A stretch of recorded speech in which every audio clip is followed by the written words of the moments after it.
Hello everyone! Welcome. I'm Isaac Umbras, and today we are back in Gran Turismo 3. Hope everyone is doing well. Hope everyone is doing great. As we left off, we had one more race for the race of the red emblem, the Skyline race. And then we have an endurance race to do. So let's jump right in. Special stage Route 11. Oh, so we're going backwards first. And then we're going to be going forwards. All kinds of good stuff, all kinds of great stuff here. No issues whatsoever. So let's dive right in.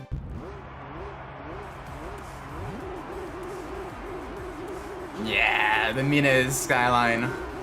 The R34 in that beautiful white and blue color.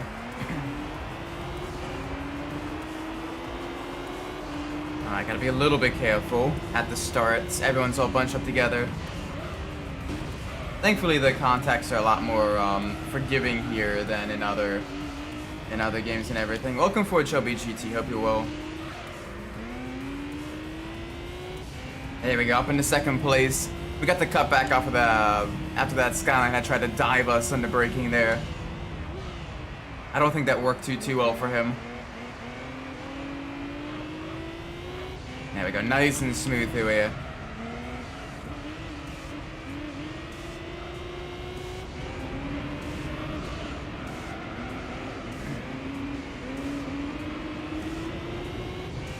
There we go. Smooth.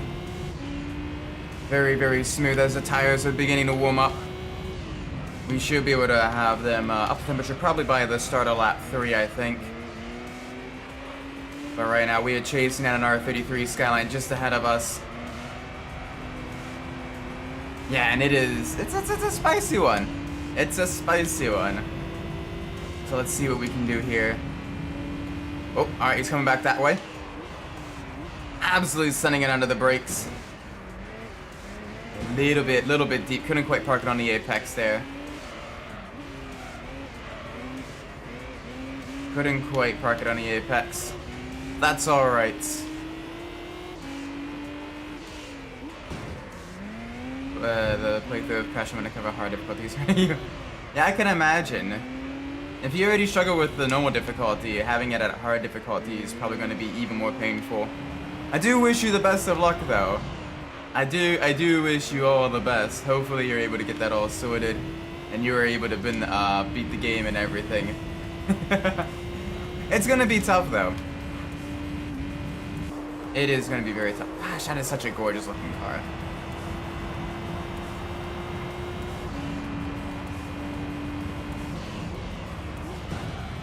Ow! Whoa! Okay. Melon in the Skyline there absolutely decided they want to rear end me.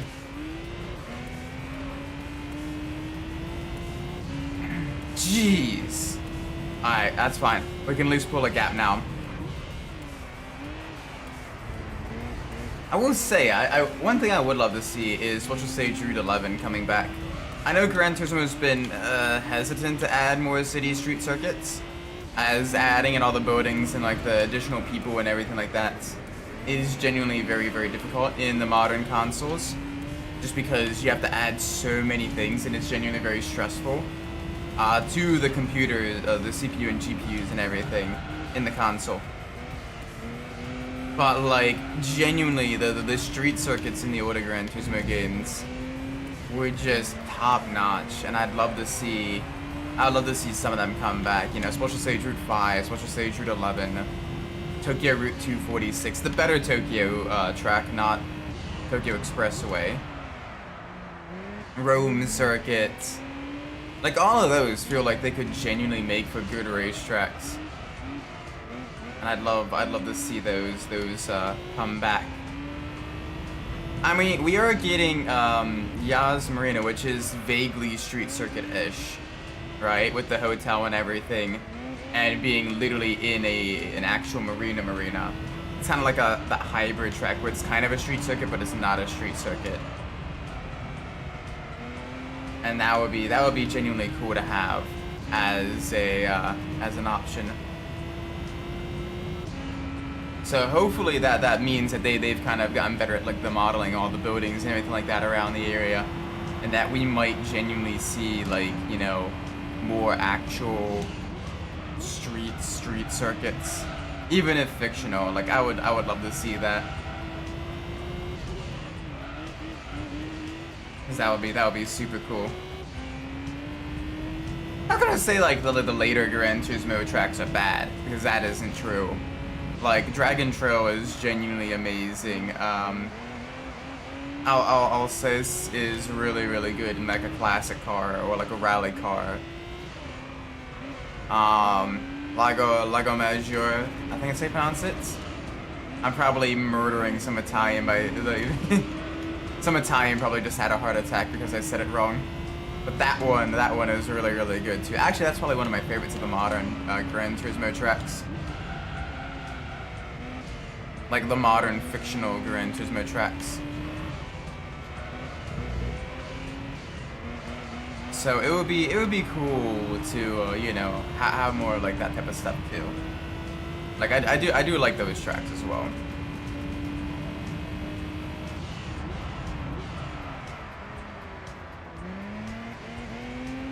Alright, let's get ourselves through the corners. There we go, nice and smooth, nice and smooth. Gotta keep our tires up to temperature. Gotta prevent them from overheating. Gotta prevent them from degrading too much though. But they should stay in the green and be fairly balanced. That is one of the benefits of the four-wheel drive here. Is in the tight, technical, slow speed corners and slow speed tracks, like special stage Route 11, where most of the corners taken in like first and second gear. The tires do wear fairly evenly. Like, yeah, I'll probably get a little bit more front tire wear than normal. But like not that much. Welcome Petra. Is this a 95 Mustang with the butt? I mean, a lot of that comes down to vehicle condition, what you want to do with it, and all of that stuff, and parts availability as well in your country. There is very rarely any like definitive yes or no, because there's so many things that could be wrong or correct, or different mitigating or extenuating factors that will determine whether or not all of that stuff. Welcome Jerry. I played Gran Turismo 3 the Europe version when they rebrig. Ah, nice. Right now we are using the Mine Skyline to win the Professional League race at the red emblem. And then we're going to use the 787B to hopefully win an open wheeler car. We only got 3 endurance races left as well, so by the end of tonight, hopefully that'll be 2, and hopefully we will have an open wheeler. I'm worried though. I am genuinely worried. Normally, by at least like the halfway point of doing all of the endurance races, it usually gives you an open wheel car. Like, I've never gotten this unlucky in a playthrough before. I have never gotten this unlucky in a playthrough. Heck, my last 100% completion playthrough, literally my first 3 endurance races all gave me open wheel cars. So, like, it is definitely a reversal of fate for sure here in this race, or in this playthrough, as we have done how many endurance races without an open wheel car? Grand Valley, Miatas, Super Speedway. That's 3. Trial Mountain 4. Seattle 5. Tokyo 6. Monaco 7. Yeah. It's like 6 or 7 races.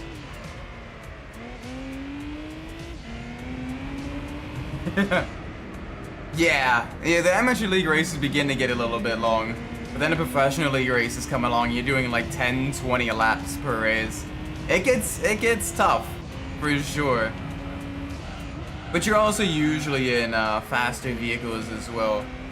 So that is a little bit of a mitigating circumstance, I think.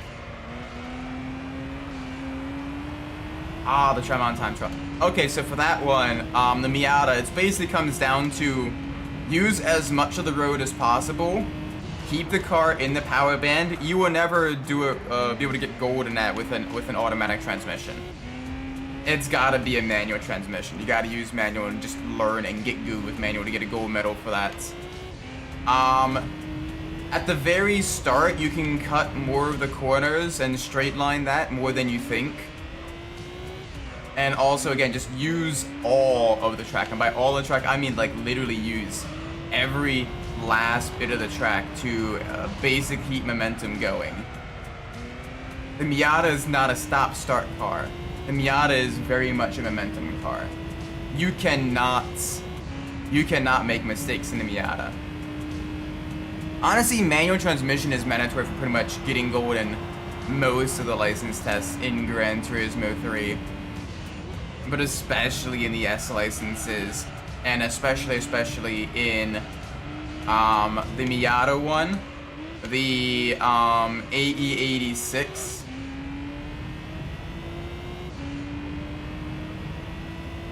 Actually, we don't have the Opel Astra at all in the American version. Oh wait, the touring car, you mean, right? Yeah, we have the Astra touring car, but yeah.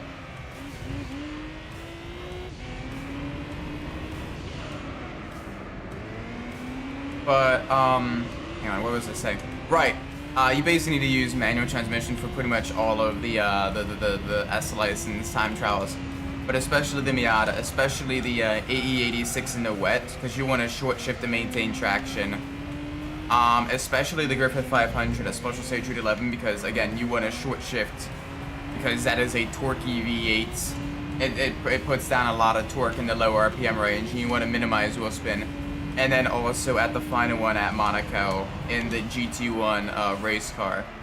That one, if you use manual transmission in the final license test, and you kind of know Monaco well enough, which, I mean, if you've driven any of the F1 games, you probably have a decent chance of knowing Monaco. Genuinely, that actually becomes one of the easier license tests. Which is funny. F9 race car. I think that's the case. Something like that. I think you can win in a couple different ways. But I think that might be one of the ways. I'll have to look it up again, but I think that might be the case. I know the wiki, the Gran Turismo wiki has the prize cars for pretty much all of the different events and everything like that. So that might be a good place to check too, on like where you can win it. But I think that's the case. All right, we got all the Skylines pitting. We'll probably be, I think we'll be able to last through lap 10 without pitting. I'm pretty sure we will. And then from here, we will be able to do the other direction with the all-night endurance race in the 787B as well. I discovered an interesting detail about the crash time games. Oh? Alright, what is the detail?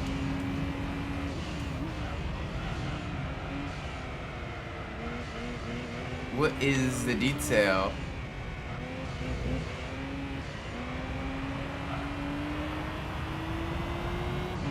Holy moly. Okay, this has some good speed to it. I like this a lot. You can kind of feel a little bit of the turbo lag kind of coming out of a lot of these slower corners. You can see as well, like, it starts around like the one kilograms per centimeters and everything. And then, yeah. They should raise GT All-Stars Amateur League again when the Mina Skyline. Yeah, the Mina Skyline will do well in the Race of the Red Emblem and the Four-Wheel Drive Championship. In the Professional League, it'll do well in there as well, unmodified. just give it the racing super slick tires, or like the hardest compound racing slicks, and it'll still wipe the floor with most of the competition. That's literally what I'm using now.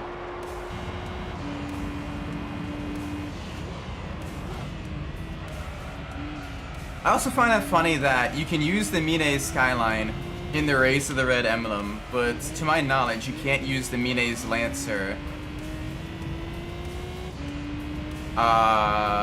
in the Evo challenge, which is pretty funny. Welcome, Hunter Iggy. Isaac Umbras. That's not how you spell my name, but okay. What do you want to see in Gran Turismo 7 for the other 4 cars?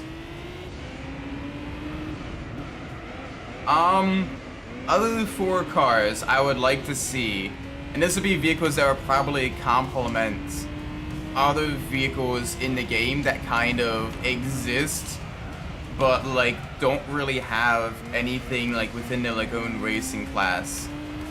That would be great to, you know, have as options, right? So I think the Toyota 7 as a good rival to the Chaparral 2J, and also to begin to get a Can-Am / Historic Group 7 class. Yeah, either the Toyota 7, the Porsche 935-30, or the McLaren M8. One of those 3 would be great additions to kind of create a Can-Am class. Plus, you already got a decent amount of like tracks that can be used in like a Can-Am championship. That would be pretty cool. Another one that would be good, I think.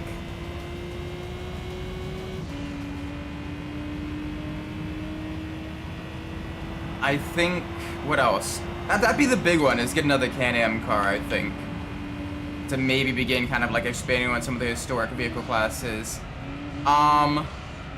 To give a good rival to maybe like the Mercedes open wheel racing car, right? I forget the actual code of that. Maybe see if they can't get like a Maserati or like an Alfa Romeo or like a Ferrari from like the 50s as well.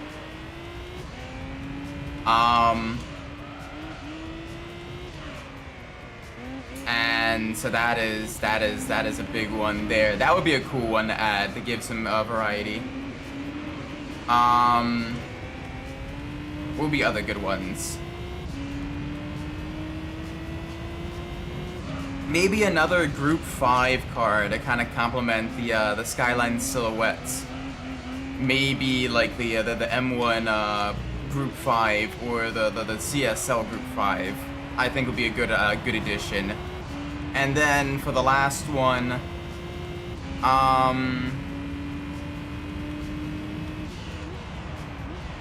to kind of add another like pre-war car, maybe like the Bugatti Type 57 Atlantic. Does Gran Turismo 7 have that? I'm not sure. That'd be a good one to add as well to kind of complement the Alfa Romeo 8C and the Mercedes SSK. And you can have like a pre-war car race, pre-war car race. Crash time is based on the German TV actor, Alertico. Ah, okay. Makes sense. It might be what it might be called in foreign markets. I feel this super license because time expired. So so if you're getting time expired, you were going way too slow, basically. If you're getting time expired, you're going way too slow. The Ghost is only based off of your personal best time. So if you beat the Ghost, that's great, but if you're still slower than the bronze time, you're not going to get your license.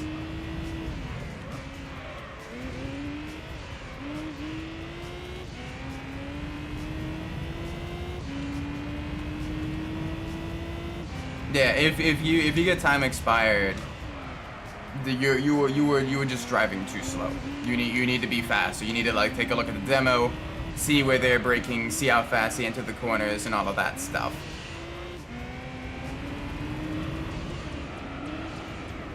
Mitsubishi Eclipse GTS, Honda Civic EX R34. Maybe. That could be interesting additions.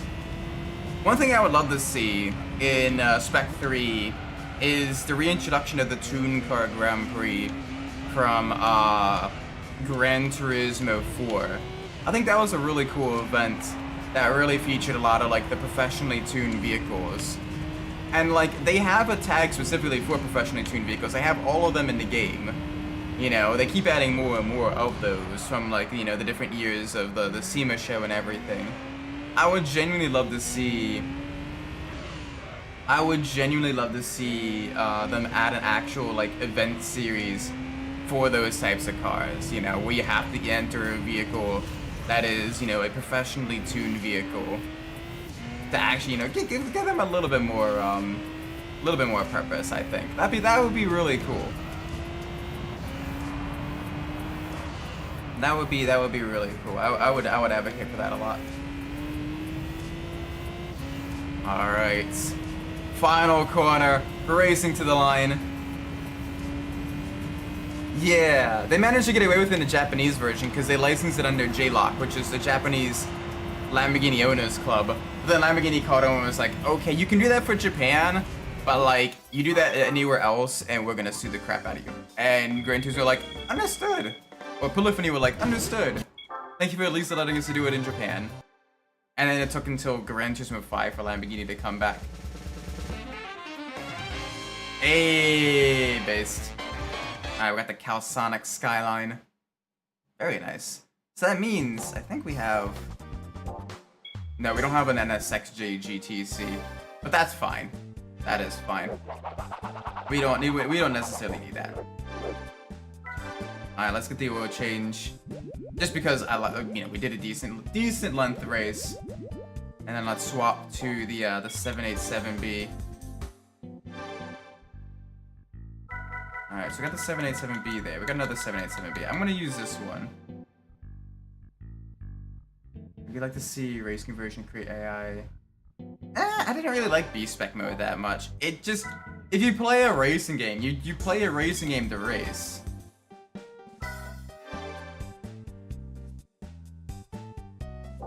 You know? Like... I personally don't really want B-Spec mode. It seems like it'd be another useless feature when the actual, like, they have a lot to do to make the single player actually good. And that is, you know, more actual, you know, races where, you know, we can race. Yeah, you can unlock it in the JGTC as well, but since you're guaranteed to get it in the race of the red emblem, you may as well get it there and then hope you get a different vehicle in the championship roulettes for that. So that way you get the more vehicle variety and a more diverse garage later on. Alright, so it is a 50 lap race. It's probably gonna be about an hour and a half-ish for this race. We got a close fight here right now going on. The Viper is quick as well, but it is going to be burning through its tires very shortly. But these top three, between the R390, the GT1, and the 787B, yeah, this is going to be a close one. We got the 26. Oh, okay.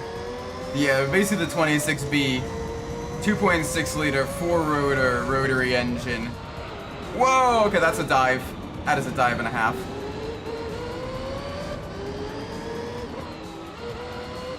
I was thinking about what all electric cover is. Yeah, it's some sort of like German crime action drama thing. I'm not too familiar with it. I'm vaguely familiar with it just because I have some friends that are German, and they've talked in passing about it. But yeah, I'm not as familiar with that. But anyway, let's get back up into the lead.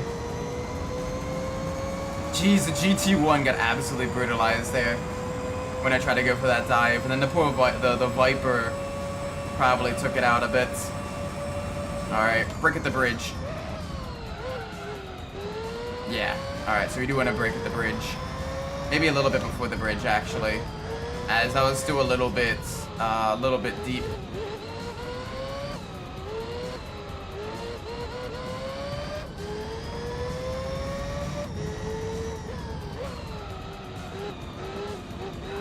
Got to be a little bit careful with the 787B.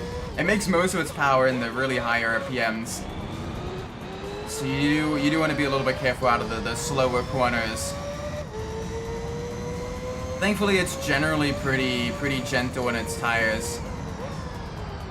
So we should be mostly alright compared to the GT1 and the R390. Though those two will be our biggest rivals in this race, I think. So time will tell. Time will tell if we can get this all sorted.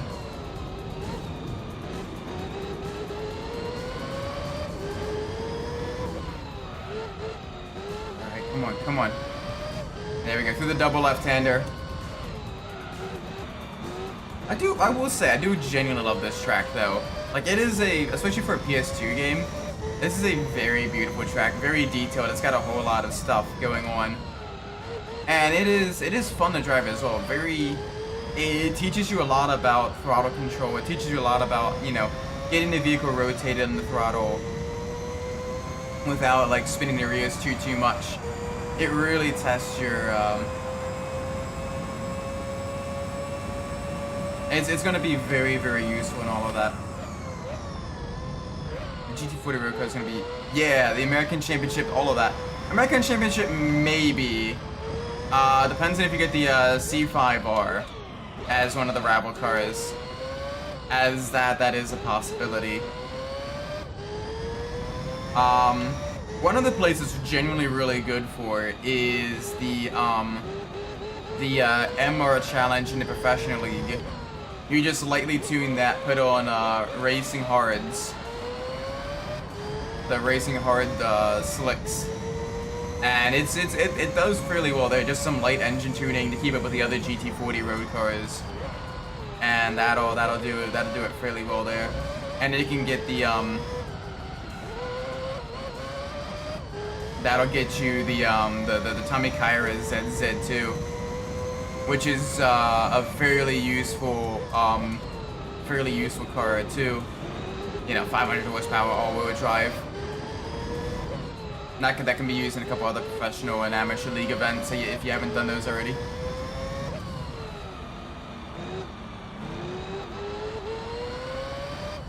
And even if not, you know, you can sell it for a decent amount of money.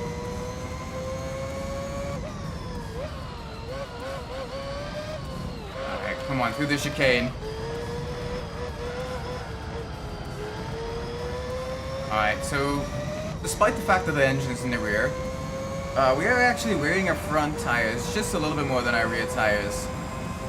So that'll be interesting to see how that plays out. But yeah, the Chevy Camaro race car is a decent option as well.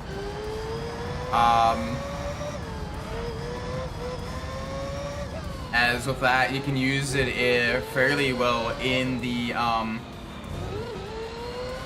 Professional League FR Challenge. That does fare quite well there. You can use it in the Gran Turismo All-Stars. You can use it in the Dream Car Championship as well, as it's competing against other kind of LM custom cars, and that's pretty solid. So that one opens up a decent amount of pathways as well, and you can do some endurance races with it too, as the Camaro race car will pretty easily win pretty much all but the Special Stage Route 11 all night, the Mistral 78 laps, and the other endurance races where it restricts vehicles to unmodified or specific vehicles, like the Miata race at Apricot Hill, or the Trial Mountain Road Car Endurance race.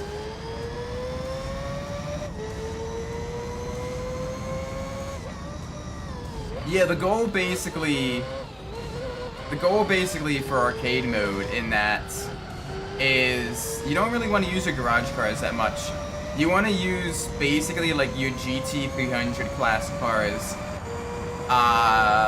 or like your JGTC cars, in the very hard mode, as then it'll automatically put you up against other JGTC cars or GT300 class cars. Honestly, GT300 is probably the easiest to win with, because a lot of times it'll put you up against rally cars on the racetracks. So you get a decent amount of speed, but you're not up against like crazy Le Mans winning cars or anything like that. Like if you use the Corvette C5R or Viper GTSR race car. And if you use road cars as well, it'll put you up against other road cars. Just as another little tidbit. But you generally don't want to use your own garage in arcade mode, as that puts wear and tear on your own vehicles. And you're not getting money, so they keep, stopping to give them the car wash, give them the, the oil change and everything, which does waste a little bit of time. Though it is fun to, get the chance to use some of your vehicles that you otherwise may not necessarily get a whole lot of use of out of regular career mode. Like, I think I used the Lupo Cup car for one race that I had won.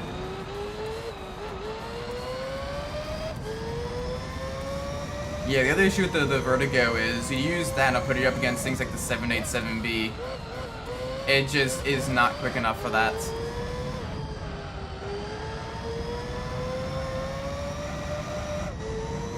The only thing that Gila is actually pretty good for is basically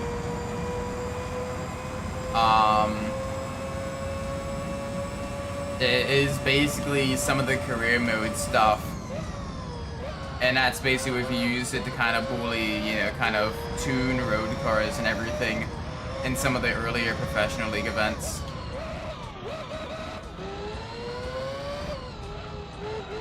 But against most other race cars, it's pretty mid without some serious engine upgrades.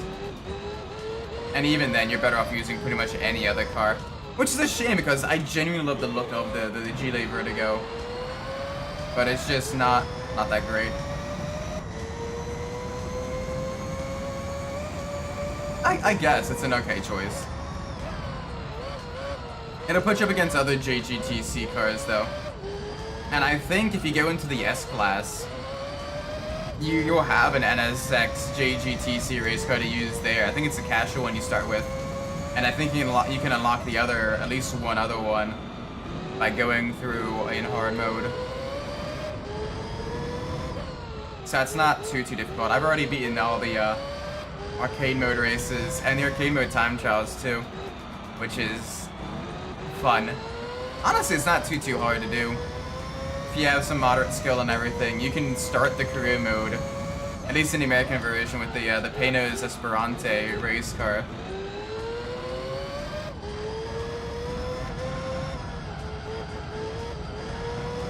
Yeah, the upgrades for the race cars usually put them very quick. They usually get them pretty quick.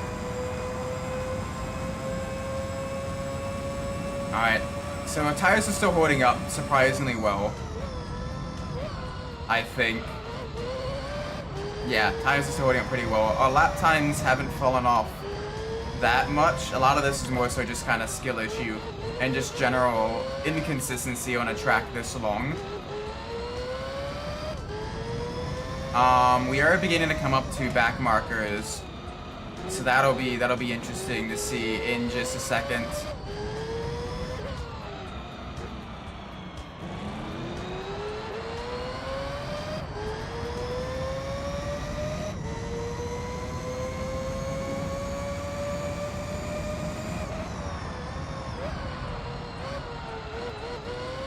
Yeah, so all of the endurance races have a chance to win an open wheel car, an F1 car. Granted, it is a chance. The PAL and not the PAL, the NTSC, so with the Japanese and American versions, have a lot more variety in what the open wheel cars are. you have a whole lot more variety. There's like 6 or 7 different open wheel cars. But in the European version, there's only 2 different versions. One that's an 80s open wheel car, where it has more power and less downforce, and one that's a 90s open wheel car, where it has less power and more downforce. But the American and Japanese versions have like 6 or 7 different ones from a couple different years, from the 80s and 90s. Yeah, well, the earlier ones are from the V6 turbo era of F1 during the 80s, right? Where they had the crazy high horsepower and everything. And then the later ones were from the naturally aspirated V10 era. So of course they would sound very, very different. They make different amounts of power, have different aerodynamics and everything like that. Either way, with either one of those, you can do fairly well in the Formula Gran Turismo Championship. Like, that is, you know, you have a decent amount of racecraft and pit strategy and everything, and if you're moderately quick, you can win. You can do pretty well in the championship. Like, it's difficult, but it's not like bone-crushingly, ball-bustingly, mind-splittingly difficult. Like, it is something that, you know, you can do.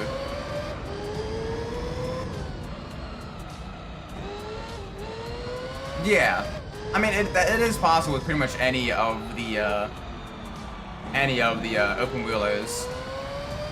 I have done it before in the 90s open wheeler. I've done it before in the 80s open wheeler. You just gotta use the vehicle strengths, and then in both of them, completely get rid of or minimize the the wing, and lengthen the gears for the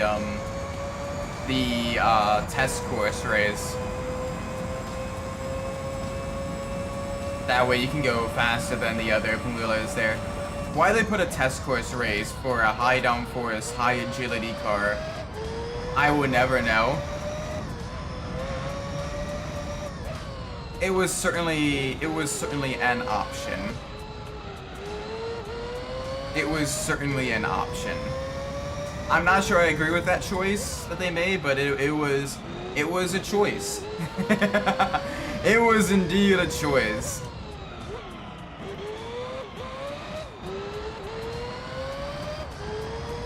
Alright, I think at the end...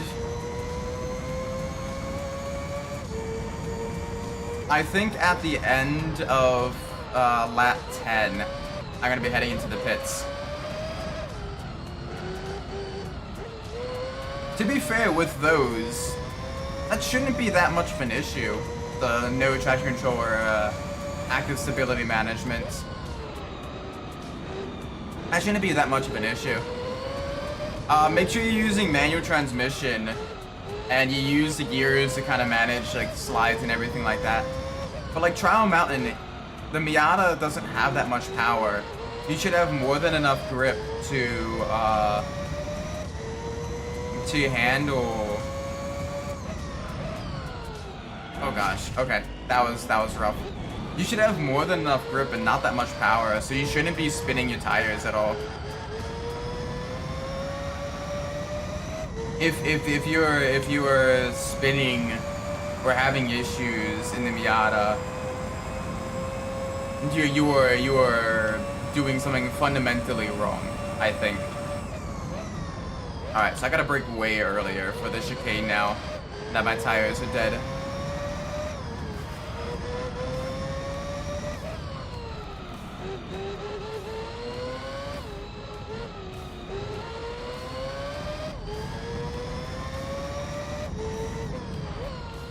Alright, what's this ahead of us? What is this ahead of us?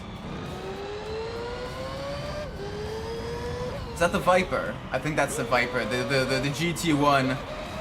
The GT1 managed to get past the Viper. Okay. Very, very nice.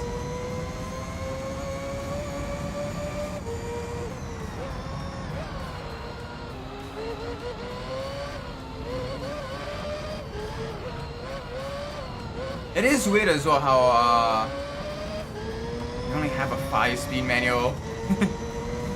It does kind of make the gears a little bit wide. It makes it a little bit difficult to adjust gearing compared to a vehicle with a 6-speed. But it's still a very quick vehicle. It is still very... Really? God, it's like V-Track all over again.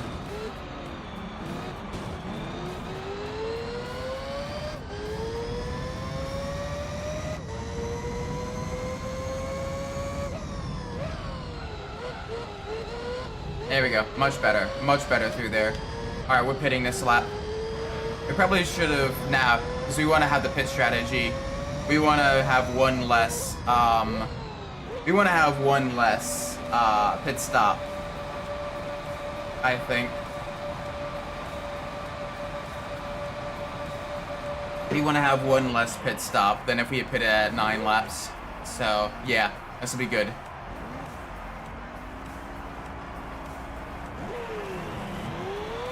Alright, so 18 minutes every 10 laps. So that means 18 minutes every 10 laps, 5. So yeah, this would be almost exactly an hour and a half. Probably. It's about the length of the average Formula 1 race. Okay, I'll do that. I'm more than happy with that.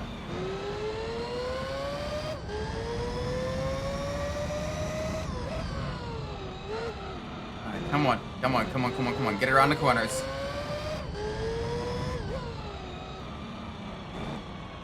Make this nice and gentle. There we go.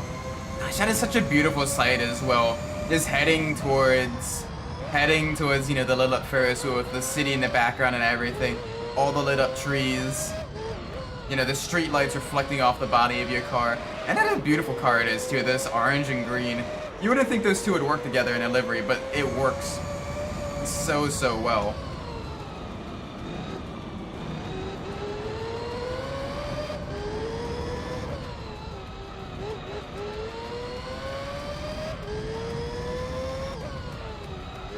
Come on, come on, come on, come on. Nice and gentle through the corners. There we go. Perfect. Yeah.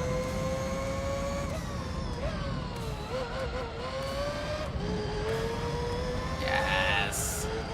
Okay, this is genuinely beautiful. It's handling lovely again. We're gonna be a little bit slow this lap just because we're coming out of the pits. But then now it's time to make up some ground. Now it's time to make up some time.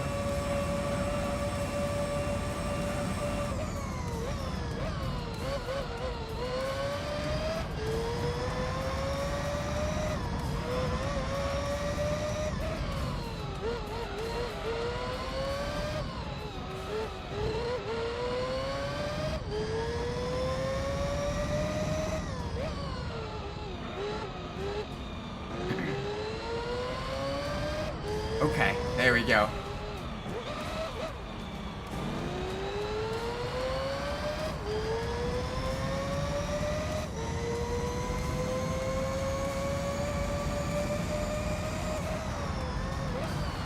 Nice and smooth. Alright, we gotta get by the Viper again. That's the only downside of that pit stopping right when we did. Is we gotta get past the divey Viper. Likes to absolutely send it into every corner.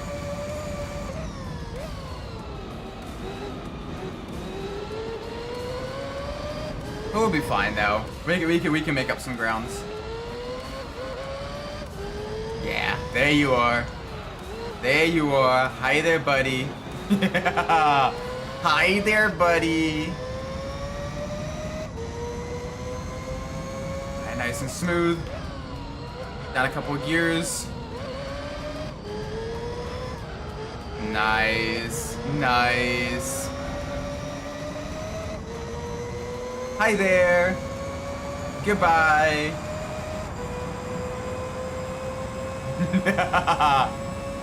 Yes.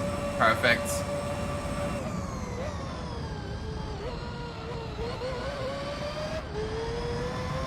Alright, so we got past the Viper without any shenaniganry. That's good. That is very, very nice. Alright, back to the left.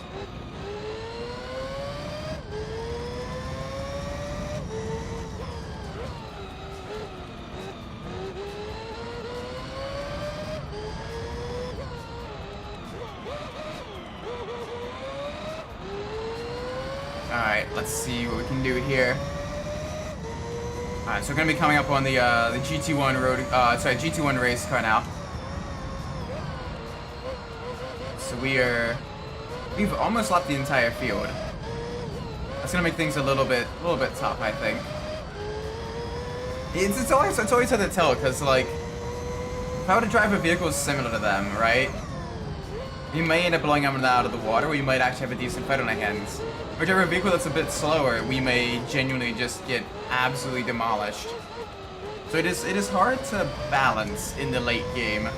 In the early game, I think I got decent, got pretty decent at that. But in the late game, it made it much more tricky, I think.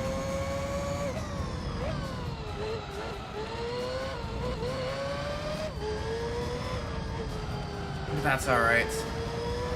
Honestly, I kind of hope we get one of the slower open wheel cars, because that'll make the Formula Gran Turismo races even trickier. And I'm down for that. I am 100% down for that.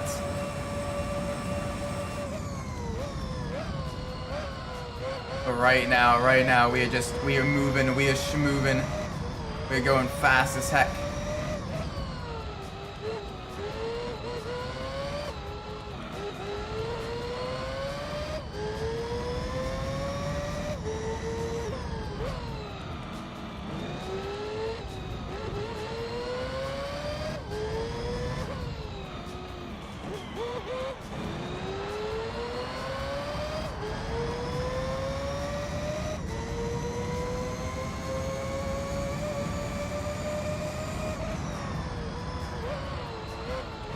Alright, here we go. Smooth. Very smooth. We want to conserve our tires for as long as possible. That way we can minimize our pit stops. That way we can keep moving and do this as quickly as we can. And hopefully it gives us an open wheel car. Because if it doesn't, we literally only have 2 other chances. And then I gotta get kind of creative. And then I gotta get kind of creative. Let me just say, me getting creative is spicy. Very, very spicy. I have seen people do Formula Gran Turismo with the 787B. I have seen them do it. So it is not entirely impossible. It is just going to be very, very difficult.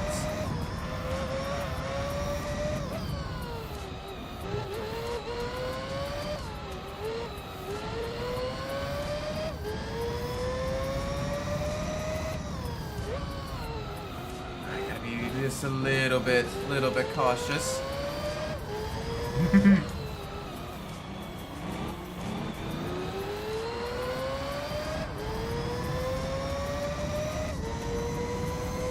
Alright, there's your 390. There's the leading car. 1 minute and 41 seconds ahead of us. Ooh, he doesn't look like he's doing too good there. He just kind of tapped the wall. A little bit of a love tap at the wall. That's alright. Bonk. Alright. Be a little bit careful here. Hi. Don't do that to me. Don't do that. Don't do that to me. Don't be mean. Don't be a dick. Don't be what you eat. Oh, speaking of food, tonight I made myself a pork roast with some pumpkin spice whiskey, sweet potatoes, carrots, onions, some nutmeg, cinnamon, maple syrup. A little bit of paprika, a little bit of black pepper, some garlic. Holy moly, it turned out really, really good. that is like the ultimate. That is like a really really good fall dish. I think that is good. I gotta stop myself from drinking the maple syrup as well. If I do not stop myself, I may genuinely drink maple syrup. It just tastes so good. It's like one of the few good things Canada has made. No offense to any Canadians there.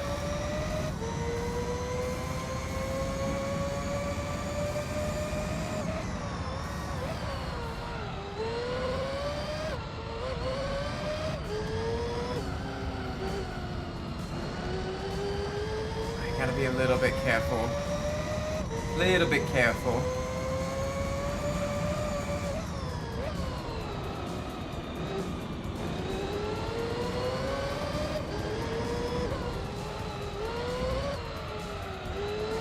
There we go. Up the inside. Up the inside.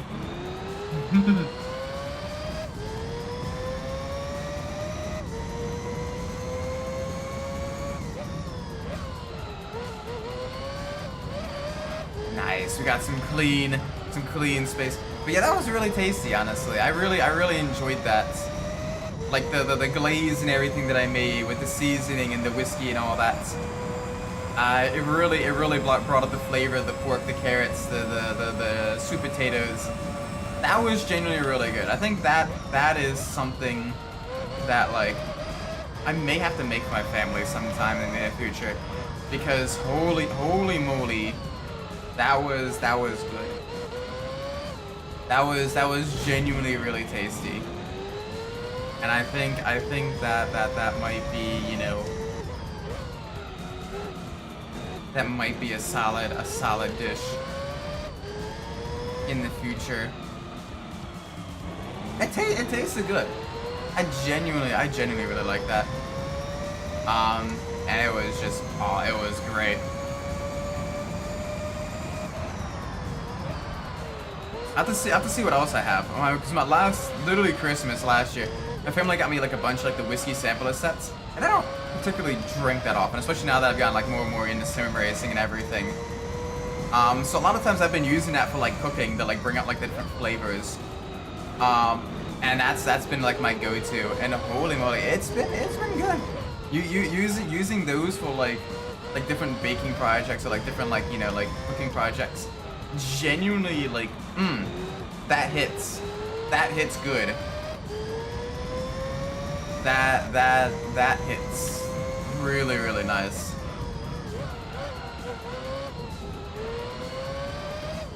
And I think that they would really like that. I think my family, we're gonna be out for like a weekend sometime in December. I might run it by them then. I might run it by them then. Maybe. To like make one night. So I think they would like that. I think they would like that a lot.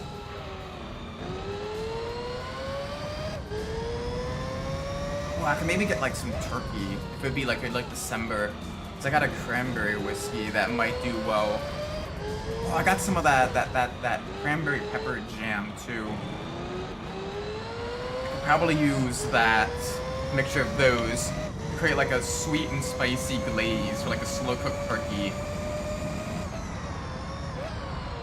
And then I could get in some like fruits, some like apples and everything. Koriori, welcome. Hope you're well. Welcome to the stream. Right now we are enduring. We are surviving.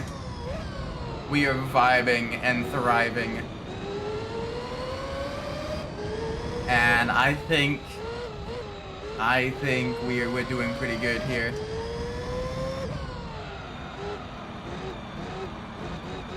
So we're getting through. We're getting the movements. Pretty soon we're gonna be pitting the second time this race. Maybe pitting 4 times total. And this race will go on for about probably another hour.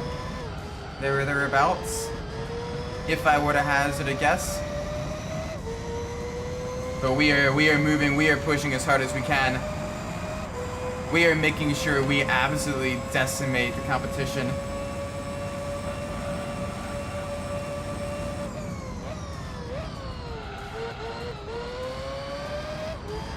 But yeah, this is good. This is very, very good. Ooh, alright, a little bit of a love tap there on the wall. Thankfully no vehicle damage here. Alright, the R390 is pitting. The R390 is pitting.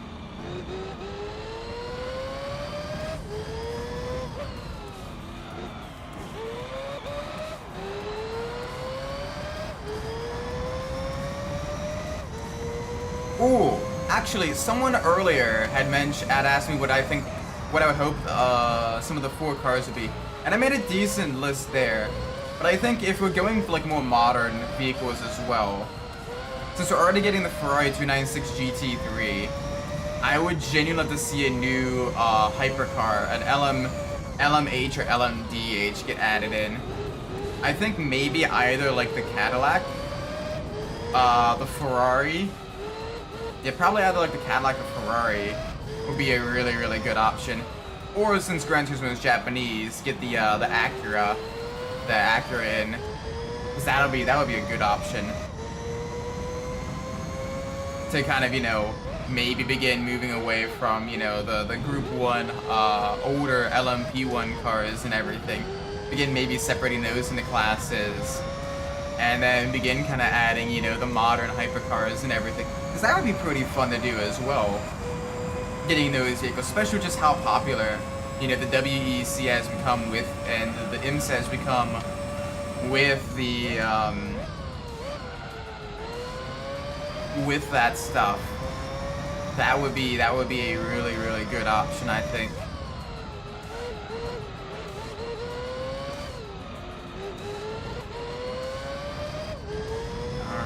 Alrighty. 3, 2.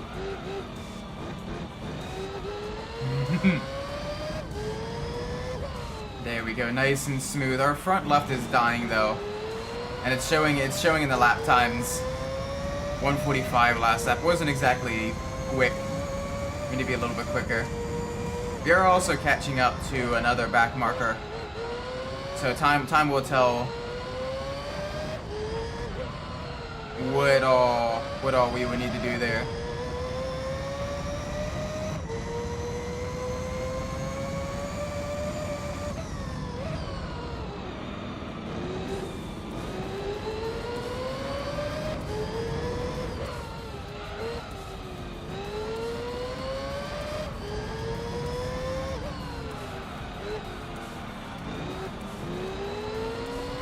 Alright, we're good. Hi there! Oh, it's a Viper again. Right. Gosh, we end up passing it right as we're about to enter the pits. We gotta pass it. We gotta pass it even more than we normally do. Ah, bad timing. Bad timing there. Very, very bad timing. Oh, the Viper's pitting too. Never mind. Great timing. Great timing. We'll see if our pit crew is faster than the Viper's pit crew.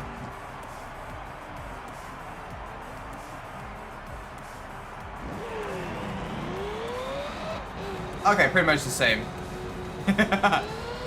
Bye.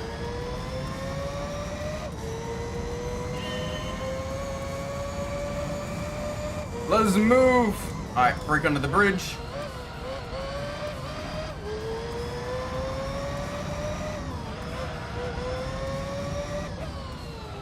Just out of curiosity, chat, what do you think about Gran Turismo 7 adding Montreal, Secretary Villeneuve basically, and Yas Marina into the roster of tracks of Gran Turismo 7? That's honestly really cool. Getting Yas Marina of all things. Most dedicated racing sims don't even have Yas Marina. So that is really, really cool to see Gran Turismo. Seeing Gran Turismo get the track and everything like that.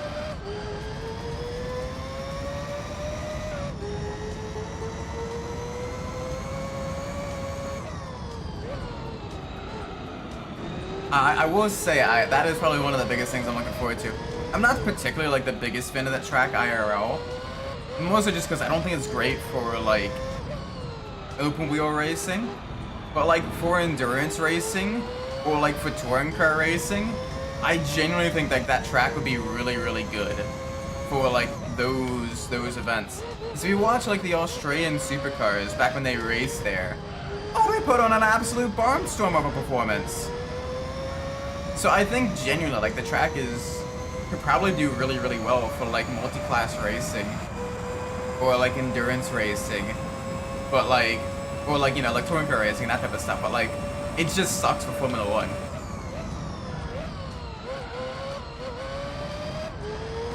So I'm really hoping that like, you know, they really make good use of that, because not that many other games have that. Like I think like just the F1 games have it, right? And like Project Cars 3. Like I don't even think Project Cars 2 had it. I know it had Bahrain, but I don't think it had Gas Marina in it. I might be wrong. So like, you know, that would be genuinely really cool to have like actual like racing events in, you know, like for like other non-open wheel cars, and even for open wheel cars, because Gran Turismo's got so many different fictional open wheel cars now that it would be really, really cool to do. I would love to see them do that. Polyphony, please. Just make it happen. Make it happen.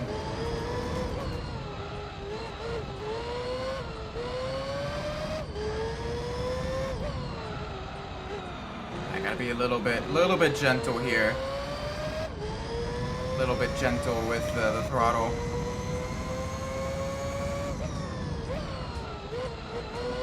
Alright, what is this? This is the Jaguar up ahead.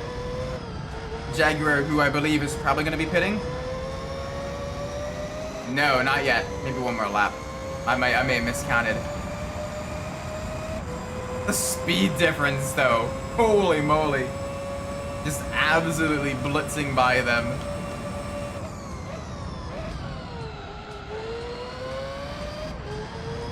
Alright, only three more laps till the halfway point. So we are doing very, very well.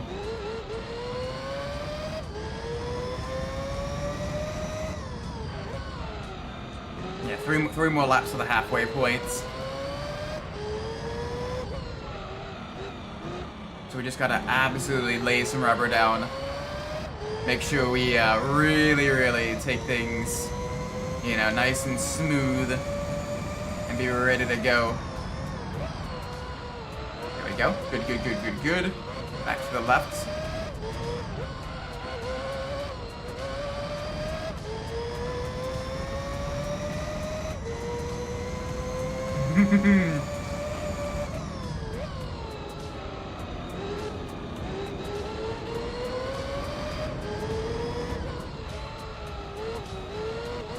Alright, there's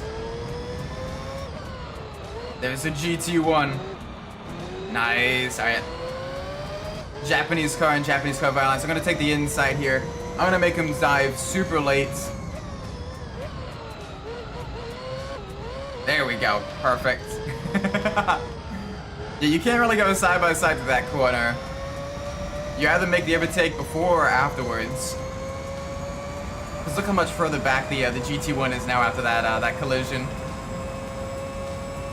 Boom. All right, 428. That's not bad. All right.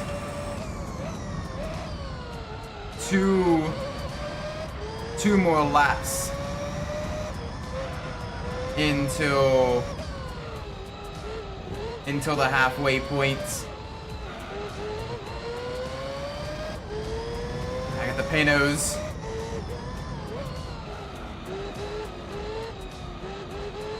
Alright. Sneak up the inside there. There we go, there we go. Good stuff, good stuff. Keep it moving, keep it moving.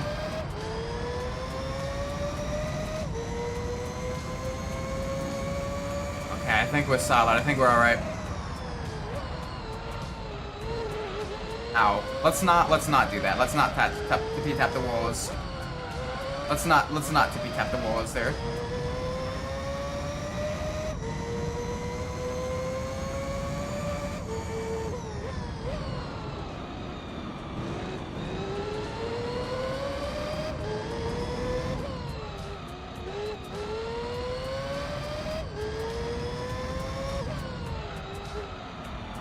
Come on, come on, come on, come on, come on, come on, come on, come on. There we go. We're making moves.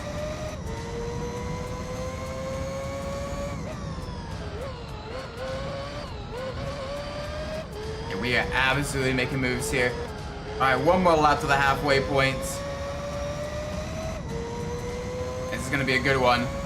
So yeah, we're probably gonna be exactly 45 minutes. Probably, give or take.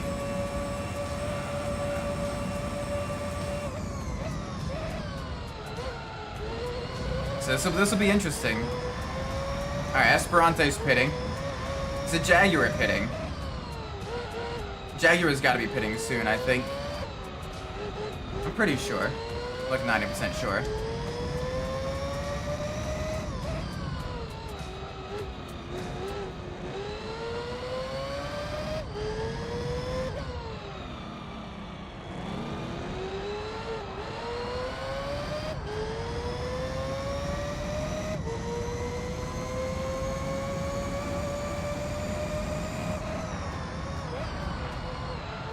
There we go. Through the one of many chicanes. The one of many chicanes here.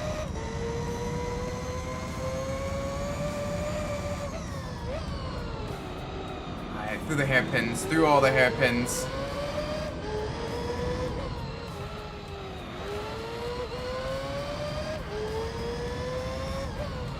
I will say, this track is very, very technical and a very long track. This is probably like the longest in, well, no, because you got test course. Okay, outside of test course, this is probably one of the longer tracks in terms of lap time in Gran Turismo 3.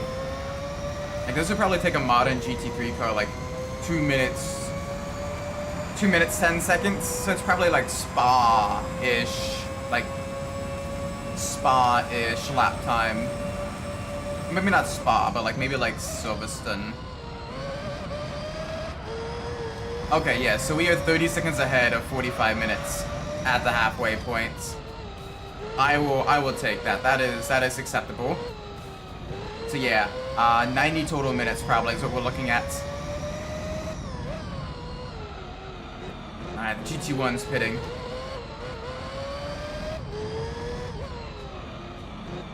Alright, come on, come on. We got clear air for probably about 2 laps. So we can kind of relax a little bit, focus on our lap time, focus on making sure we hit all of our marks.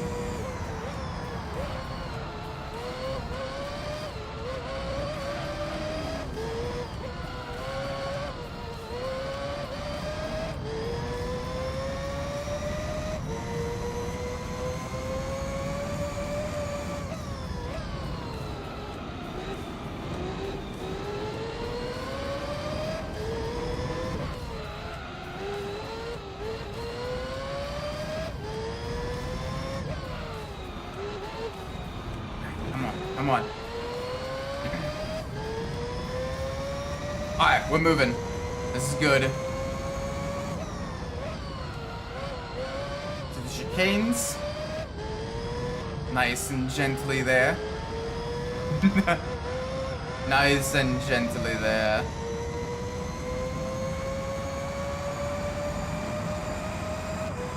Yeah, just steadily scream through the gears of this 4-rotor rotary. This thing absolutely beautiful. It's got the carbon monocoque chassis. It's got the super low drag body that reached around 230-ish miles an hour on the Mulsanne straight. Very, very rapid, very quick. Had the reliability finally to take it to the likes of Mercedes and Jaguar. And it's had some decent fuel efficiency as well for its size. And for, you know, being a rotary, rotary's usually kind of known for being a little drinky.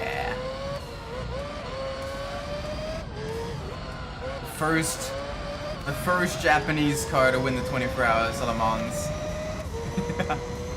Granted, they did it in a year where there was, you know, kind of weaker competition and everything, but still. Like, it is, you know, it is still, you know, a good superlative. You know, there is a slight asterisk there.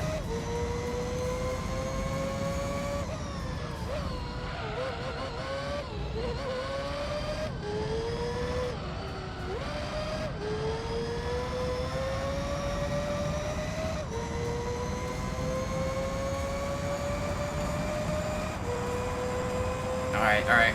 3 more laps and then we pit for a third time. Our semi-final time. So we're steadily winding the laps down, lap after lap. We're gonna probably have some back markers to deal with this lap. So we gotta be on our toes. Ooh, a little too close to the inside wall there. But we're making this work. It is always fun racing like prototypes or in street circuits, as you don't normally see that. Basically, it really only happens in the United States in the 24 Hours of Le Mans. Like, that is pretty much it. Like, no other country really, nowhere else really does that. But IMSA, we do it twice a year. Once at Long Beach and then once at Detroit. And I will say, despite the fact that I miss Belle Isle, I do absolutely love the new Detroit street circuit as well. The fact that you have the steam and everything coming out of the grates as you're having high performance, you know, racing machines built out of, you know, carbon fiber, all kinds of forged alloys and everything. You know, the mixture of technology and industry. Holy moly, that is super good. That makes some great shots. And honestly, the very tight technical nature of that street circuit really makes the multi-class shenaniganry, like, you know, tempers flare, feelings get hurt, paint gets rubbed, and it is just super cool. Highly recommend, if people, you know, from other countries, if you have not watched like the Detroit or Long Beach Sports Car Grand Prix, highly recommend you watch those. They're free on YouTube, and you can watch like the full races and everything. And they're shorter compared to like other endurance races, but holy moly, you get some crazy racing with those. And it is great. With Long Beach, you know, you got the golden, you know, beautiful California coast and everything. It's, you know, the glitz and the glamour. It is America's Monaco, right? So you're having these sports cars. It's, you know, luxury. It's, you know, speed. It is all of that stuff. And then Detroit is, you know, the gritty, the grimy, the industrial, the post-industrial, you know, mixing with the technology and everything. And both are just really cool. Absolutely love it.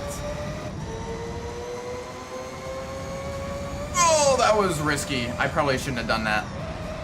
But I did it anyway.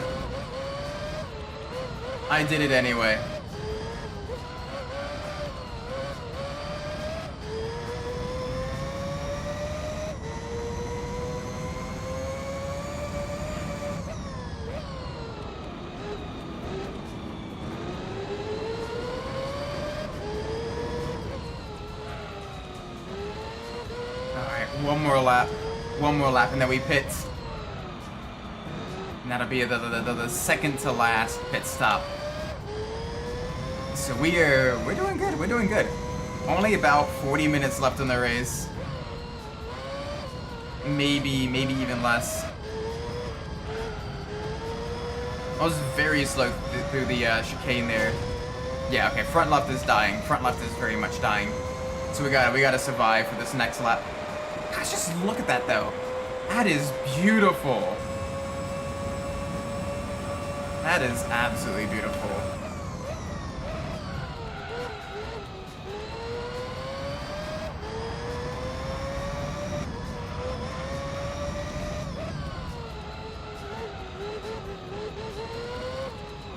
Alright, back to the left.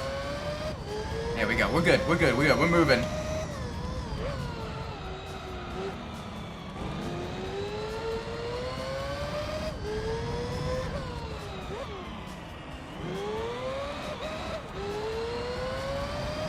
Nice.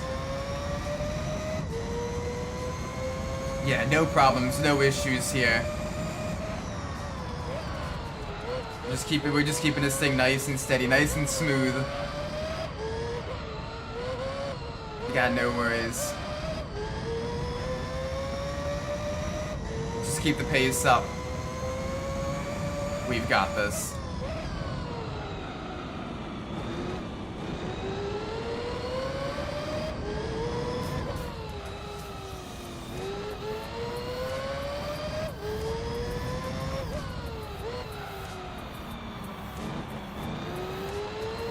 Gotta be a little bit careful.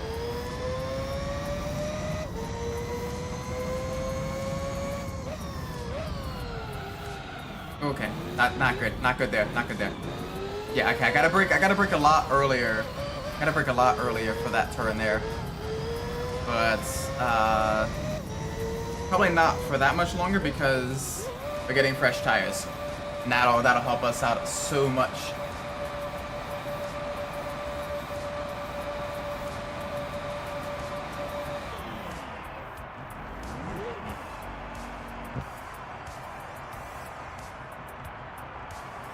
There we go. Get new fresh rubber. Alright, downside is we gotta get past the back marker again. But we can do that. I'm not that concerned about that. Downside is we'll probably end up passing them into one of the tight tentacle corners. And is that is the Viper, isn't it? That might be the Viper. I swear the Viper just keeps being a nuisance right around the pit stop time. It is the Viper. It is the Viper. Ah, bruh. Damn Viper. Damn Viper.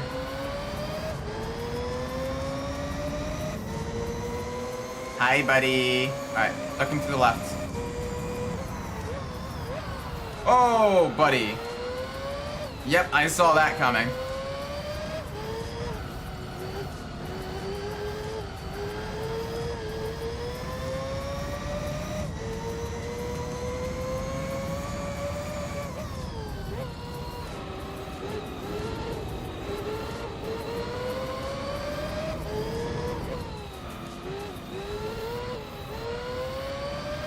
There we go. Nice and gentle here.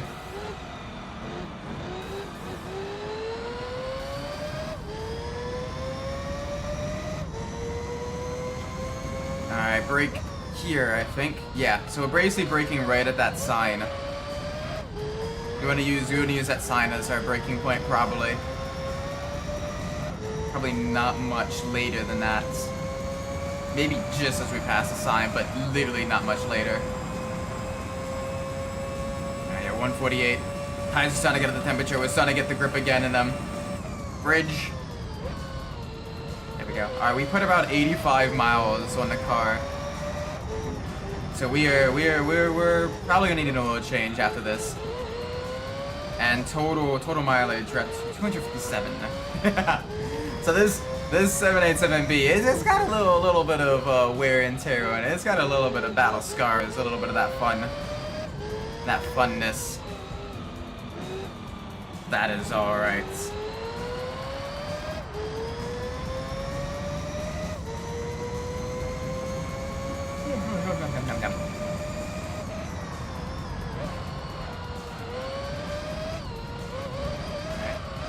Okay. Gotta be gentle here.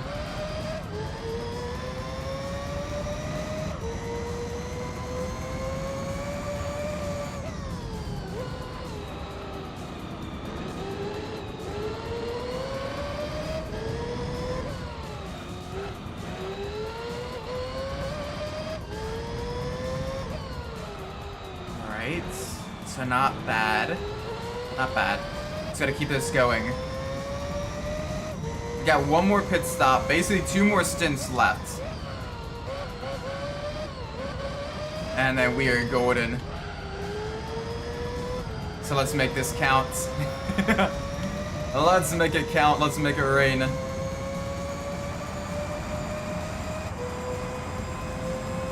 Yum.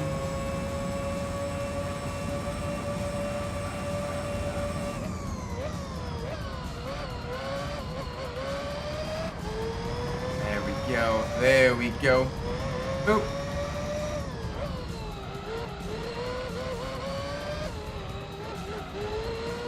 Very nice. Alright, come up on a back marker, probably within a lap or two.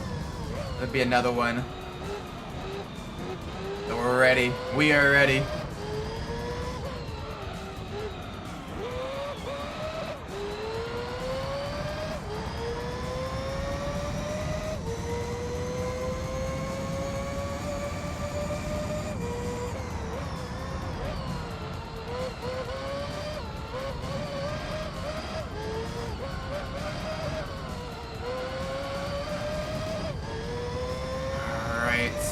It's nice and smooth here.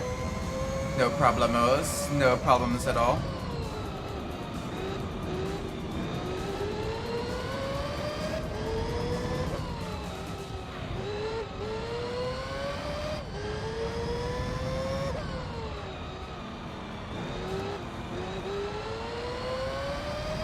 Okay. Yeah, I see the GT1. We should be able to pass it on the straights. That'll be a good time to get by it. Oh, he had a major issue there. Well, that's why he's pitting. His tires are dead. His tires are dead. Ooh, new fastest lap. Let's go. That is amazing. That is absolutely amazing.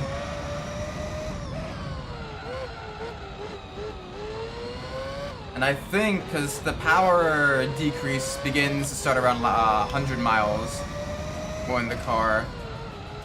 So I think that we will probably see that fastest lap stay for the rest of this race.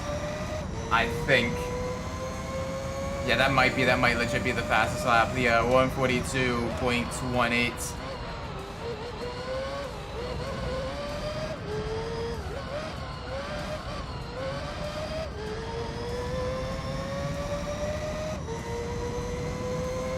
Alrighty, here we go. Down to the gears.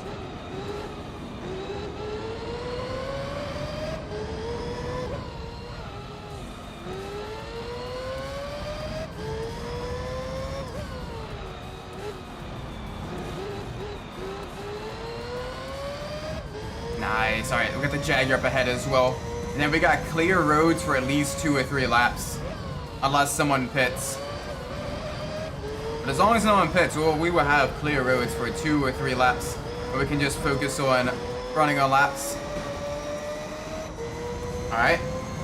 Flashy, flashy blue flags. Yeah, that slowed us down a little bit. We could have probably gotten a little bit faster lap there. But time will tell. We still got mostly good tires. So I'm gonna go for one more push-up before settling back into a rhythm.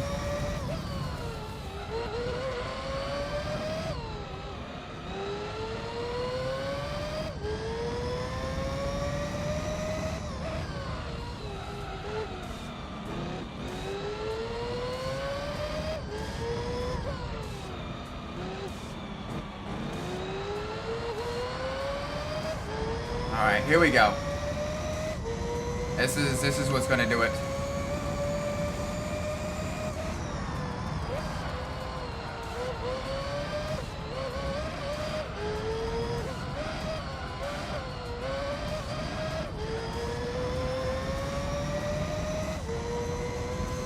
This is what's gonna do it.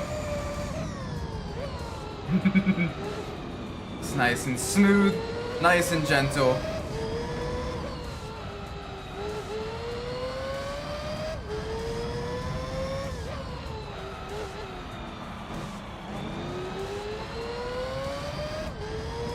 Nice. Alright, let's move.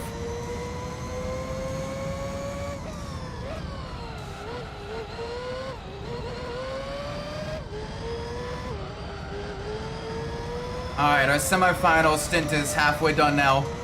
Whoa! Okay, slight bit of understeer there. 40, 41. Oh, so close to a fastest lap.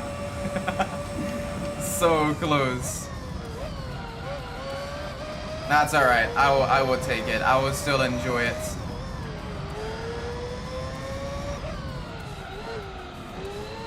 Gotta be careful not to put too much wear and tear on the tires, so we gotta get it to last until the end of lap 40. We still got 5 more to go and they're already in the yellow, so we gotta be a little bit gentle with them while still pushing.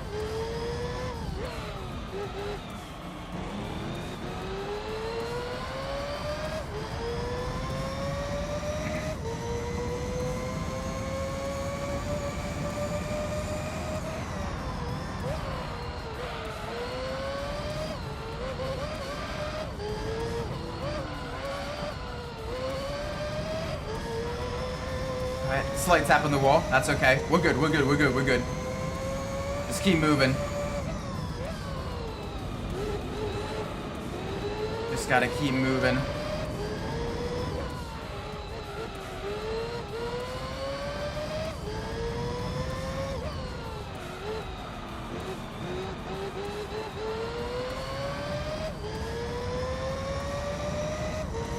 There we go.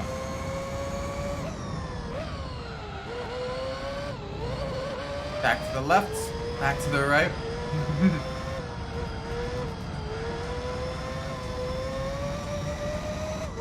Alright, we're golden. Boop. Yeah, a little bit slower. Yeah, tires are beginning to fall off, so I'm gonna get into a comfortable rhythm then. And I'm just gonna focus on, you know, turning in the laps until lap 40. We're getting close to mile 100 as well. Just a little bit further. Just at the end of this turn. There we go, mile 100. Nice, I got to see exactly how many miles we have done at the end of this race. Alright, so he's being smart. Well, was being smart.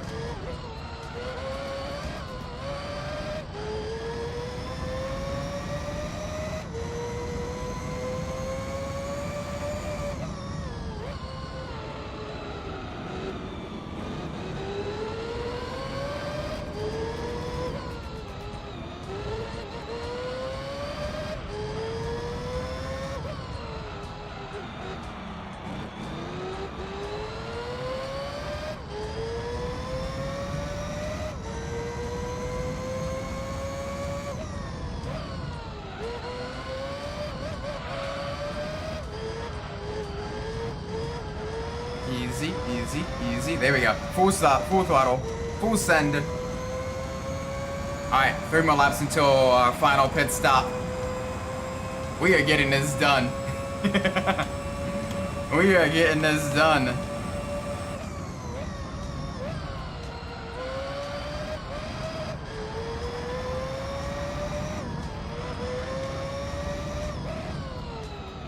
I am loving this as well.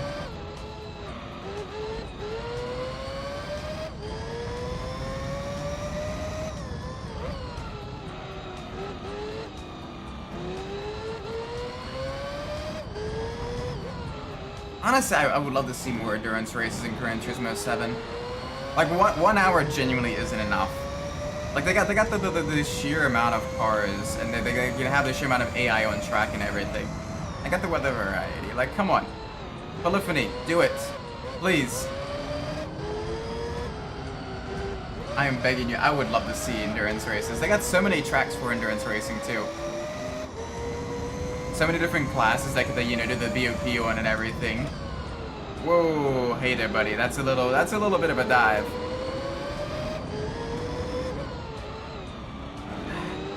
Okay.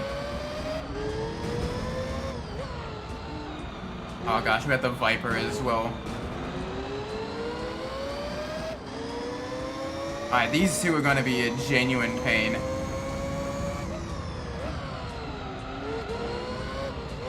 Oh, there's your 390 down. And the Viper I can pass on the straights because I got a lot more power than he does. And a lot less drag. There we go.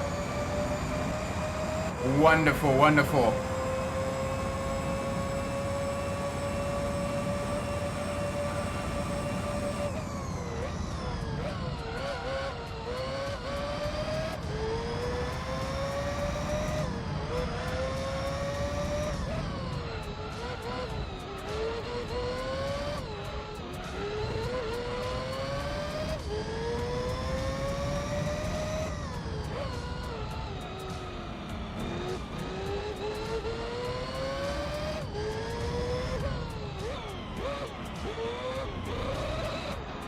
Alright, we're making this work.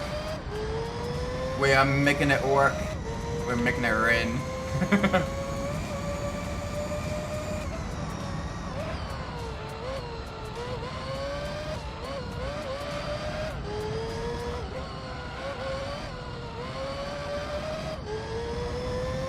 Alright, 1.5 more laps. And then the final pit stop. Oh, this is great. We're only about an hour and 8 minutes in. We're making that great progress here. We'll probably be able to start a good chunk of the Dream Car Championship too, I think. Get the Zonda up for that.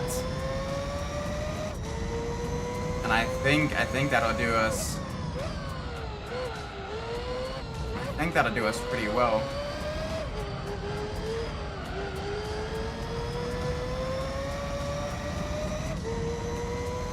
But we will see. But yeah, the Zonda put on like racing hards, and that should do us decently. Because the Zonda is probably one of the higher powered of the LM cars. It's got good downforce and everything like that, but it's still roughly within their class. So I think that'll work. I think that'll work pretty well.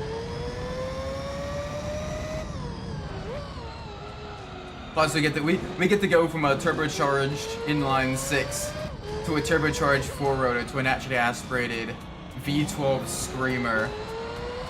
I think that'd be pretty cool. I think that'd be pretty awesome.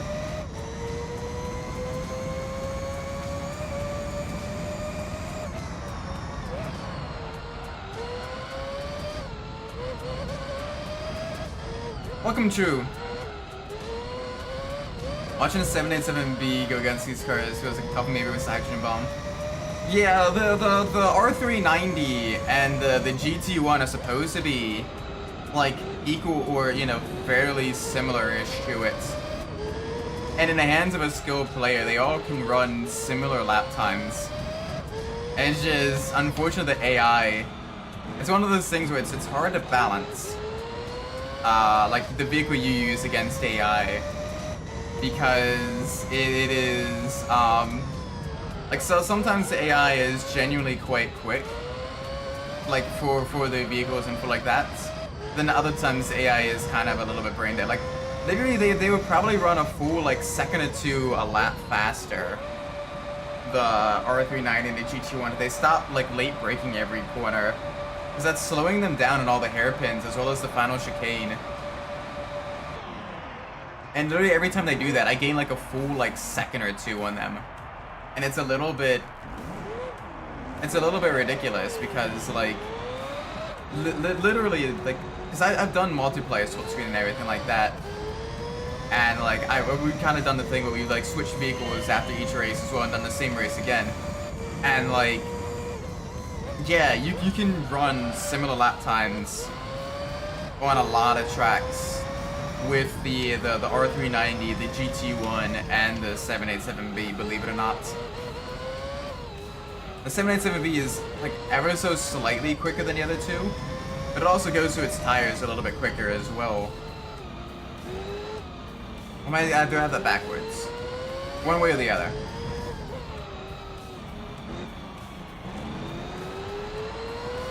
Like the only tracks with the 787B is genuinely like quicker. is like Super Speedway, Test Course, and those are the two main ones. Believe it or not, the other two have kind of the better aero for the tighter twisty sections. And they got one more gear as well, so they would have better make use of their torque and power bands. Whereas the 787B's only got 5 gears.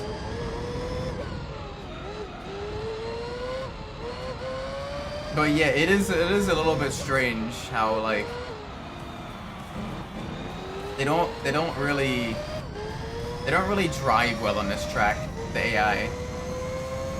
Like you can see there, he again late brake, then he hit the outside wall. And that's gonna slow him down. That's gonna allow me to catch him a little bit. But like on the straights here, like I'm not gonna pull that much distance actually. Like I'm maybe like a 10th closer than I was at the start of the straight. But then like in the braking zones or like here where the AI gets to kind of pick their path, like you don't need to brake there. You don't need to brake there. But you can see the R390 does. And he's gonna send it super deep into this corner. And that's gonna allow us to get the cutback here. And just like that, we've already gained like a decent amount of time on him to the point where he literally won't be able to dive us again. Because it's just very slow out of the corners.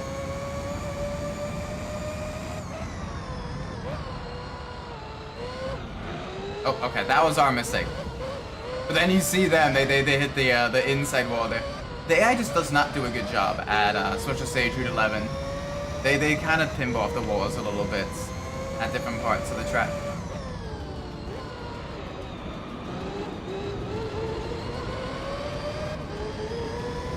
But yeah, I do wish there was more like Le Mans prototypes in Gran Turismo 3.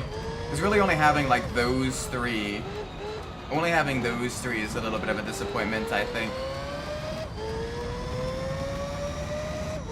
Having more would be would have been really, really cool. But unfortunately, that's not the case.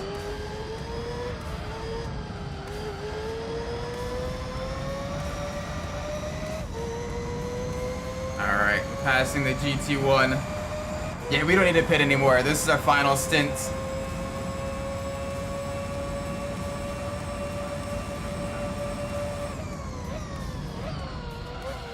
So let's see what we can do here. 8 laps to go. We are now at an hour and 15 minutes. So we are rapidly approaching that 90-minute mark where I estimated that we would be complete. I think we'll probably be able to do it in just under 90 minutes. Which for a track this long, and for laps this long, is pretty impressive, not gonna lie.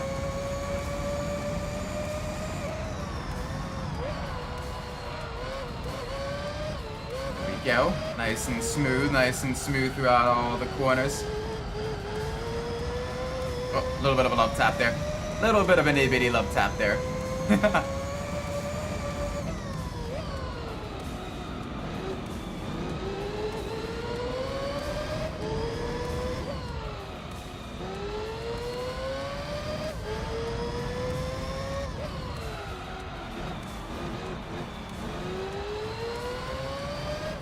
Alright, we're alright. We're moving. Brake at the 100-meter board.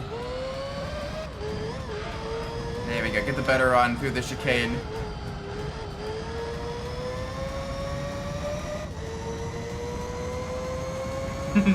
Yeah. Alright, we're gonna have clear air for a little bit so we can relax.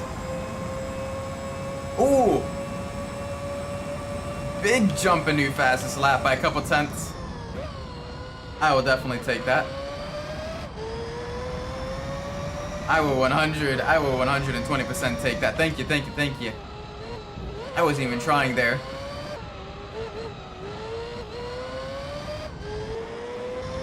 The 787B, it's starting to... Yeah, it's starting to want to ask for just a little bit of a break. A little bit of an oil change and everything.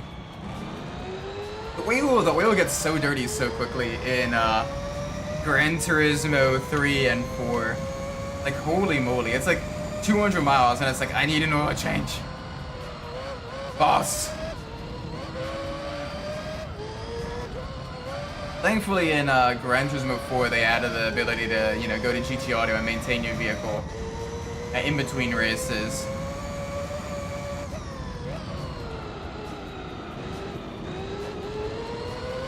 Which is nice.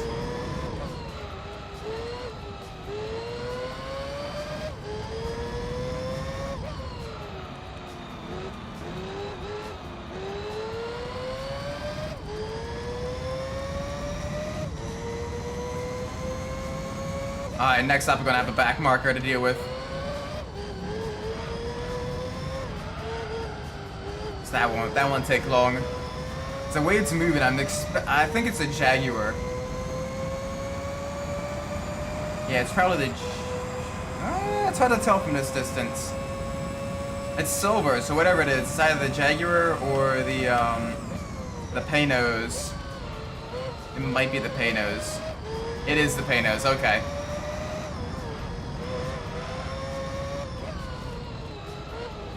It is indeed the Panos. Oop. There we go, up into the lead. Way, way up into the lead.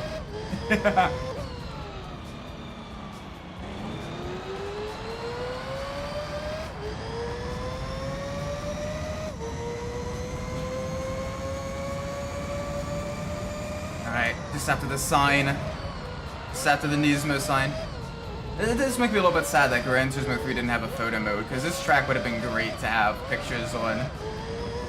You know, just super bright, super vibrant. You do have a little bit of the texture pop in there, which will probably hurt some pictures, but like, still.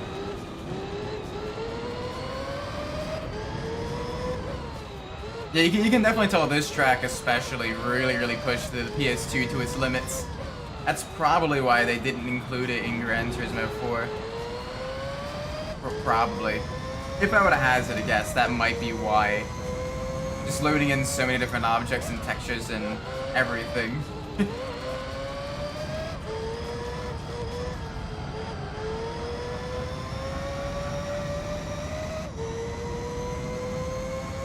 But we're fine.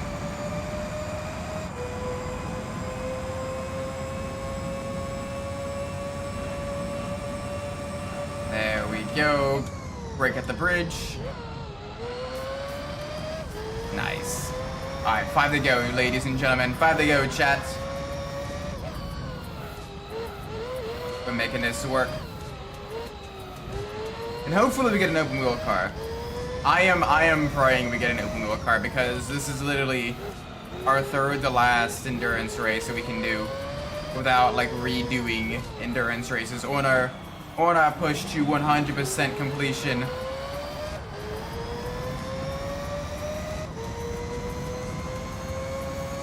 So let's do it.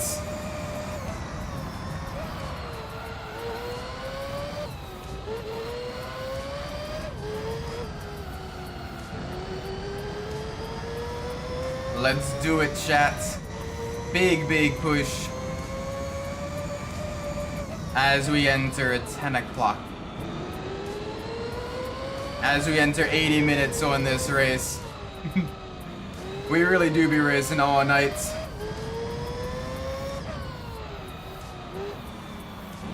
Come on, come on. Nice and smooth. Nice and smooth.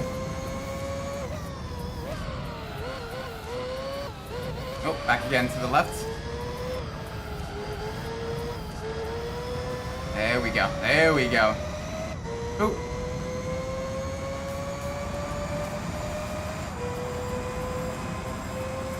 Alright, 4 to go. We're still in the 142s, 143s, so that's still very quick. Very rapid.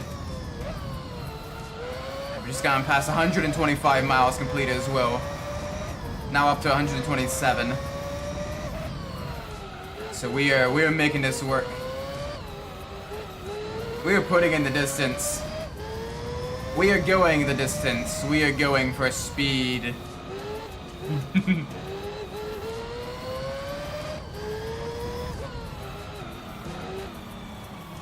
And then we only have 2 other races left in the Endurance Hall, which is the Rome 2-hour race and the Laguna Seca 200 miles. So those are literally the last 2. And those 2 will probably take a little bit longer as well. The Laguna Seca 200 miles will probably take about 2, maybe 2.5 hours. That is probably the other longer endurance race outside of the Tokyo Route 246 endurance.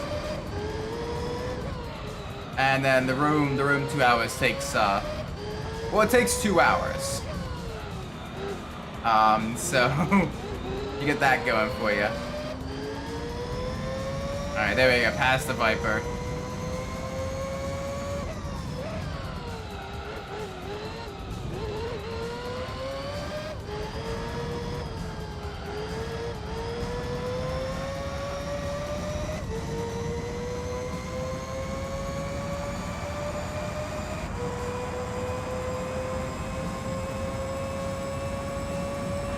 Not too much further. 3 more to go.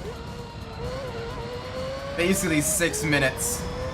Less than 6 minutes actually. So we will beat that 90-minute mark that I had estimated. We have gotten quicker. Alright, the Jaguar ahead.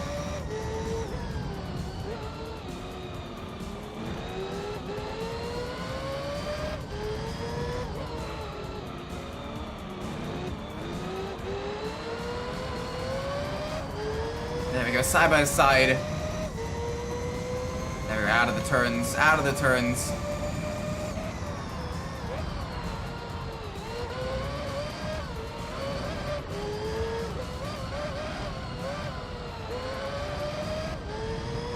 Nice. Okay, let's keep moving.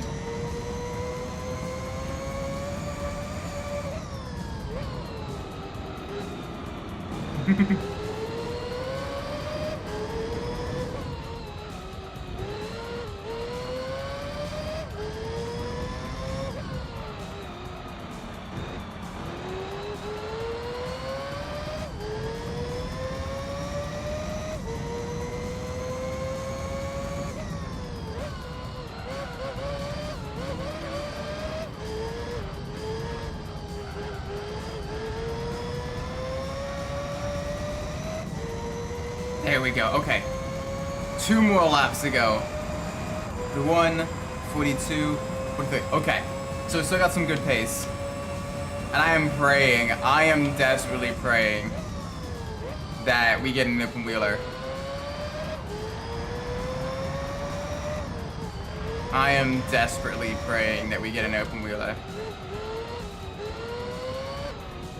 Because otherwise, I'm not sure where else we can get one. Maybe the Gran Turismo World Championship has one, I think, as well. But that is basically, like, the last-ditch efforts to get one. That is legit, like, the last-ditch effort to get one.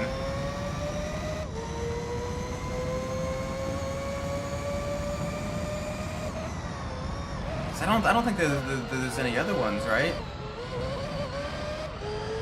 So we got basically, what, how many championships? We got Gran Turismo World Championship, Gran Turismo All-Stars, JGTC, Polyphony Digital Cup, that's 4, Dream Car, that's 5, and then Formula Gran Turismo, that's 6, right?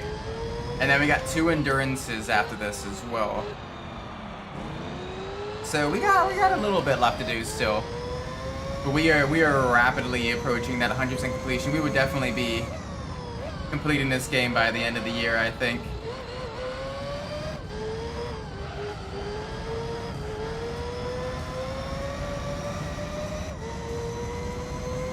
I'm not sure we will be completing a game. I think we will be able to complete that by the end of the year. Oh, okay. All right, gotta be careful here. He's coming out of cold tires.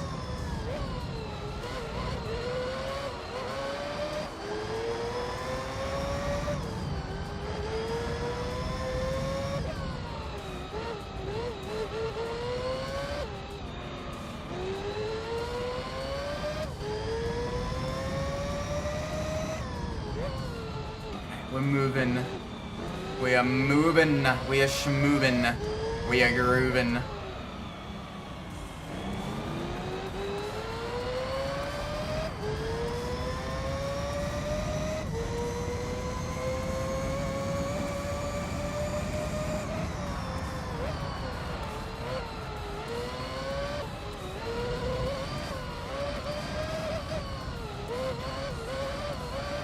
Okay, we're good. We're good. We're good. We're good. We're good. We're good.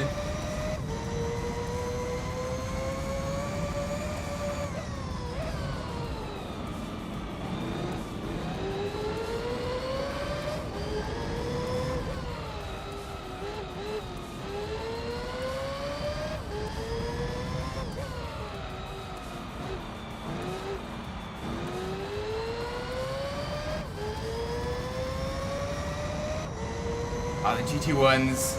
We'll get the lap it one last time. Probably. We get the lap it one last time as we come across to the line. Let's go! Victory! Holy moly. Alright, 88 minutes. That is not bad at all. $500,000, $500,000. I will take that. Alright. Moment of truth. Will we get an open wheeler? I am begging you. No! Are you... Ah! Ah! Are you kidding me? Are you kidding me? Oh. Oh, you. It was so close.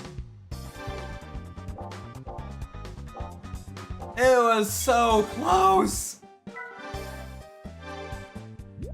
Bruh. Oh, come on, Gran Turismo. Yeah, no, unfortunately not. Oh, it didn't give it to me. Oh my gosh. Okay. We're at 87.5%, so we're closing in on the last 10%. I'm gonna save. I'm not ending the stream yet, but I'm gonna save. Oh my gosh. I can't believe it. Okay, you are at 684. You're at 651. So yeah, I'm gonna use you. Get in, yeah. Get in there. Yeah, yeah. Get in there. Yeah, yeah. Gosh, that is a beautiful car as well. The Pagani Zondare's car. This will definitely work well in the Dream Car Championship.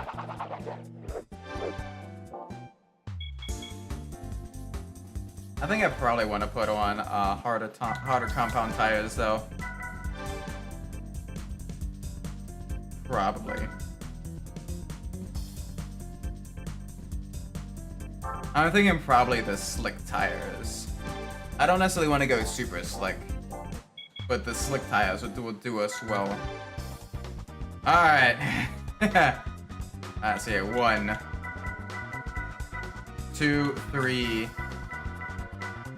4, 5, 6. Yeah, 6 championships. Oh, and the first one's a test course. Alright, test course will basically be the vibe check for us, I think. We got lots of power. I think we'll be fine. Moment of truth. 15 laps. Oh god.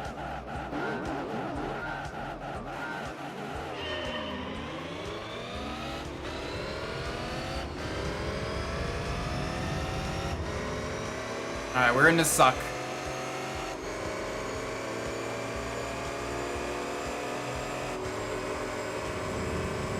Yeah, we are in this sucker. Let's take the RX-7 with us.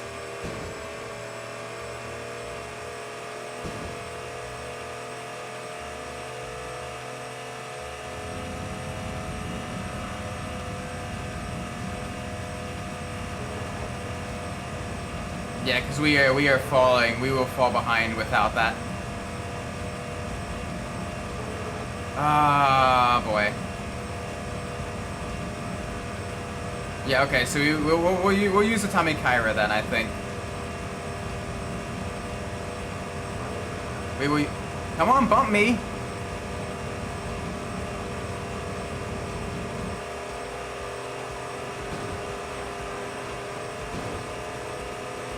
Yeah, we'll use Atomic Kyra, I think, because that's probably got a fairly solid high top speed.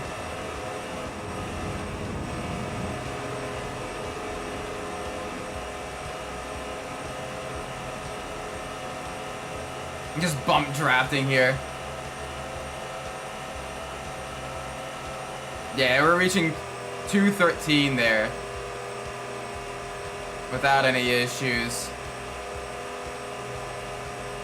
So we'll probably be good.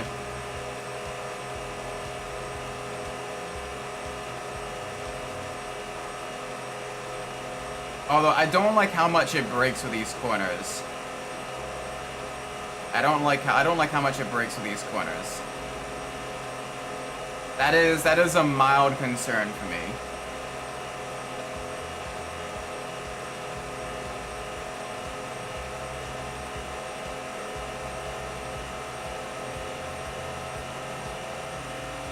But we got the straight line speed, mostly.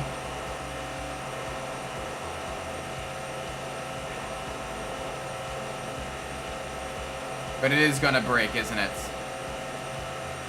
Yeah. He brakes hard. He brakes hard there. But if we can extend the gap. If we can extend the gap, this might be useful. Downside is the Altezza. I think maybe the Altezza might be the better drafting buddy. Yeah, I'm dropping back. I'm gonna use the Altezza. The Altezza doesn't break. The Altezza doesn't break. It's got similarly high top speed. And even though it looks like a brick, it might be actually pretty quick.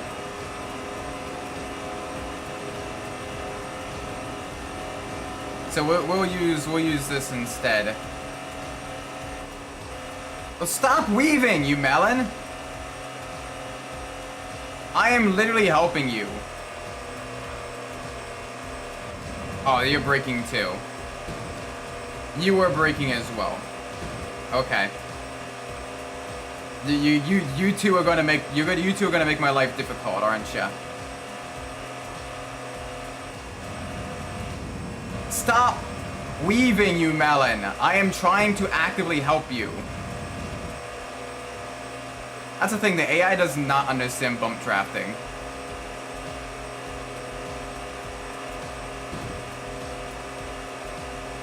The AI cannot handle bump drafting. Stop moving out of the way! Okay, I'm going back to the Tommy Kyra. The Altezza is genuinely being a pain in my ass.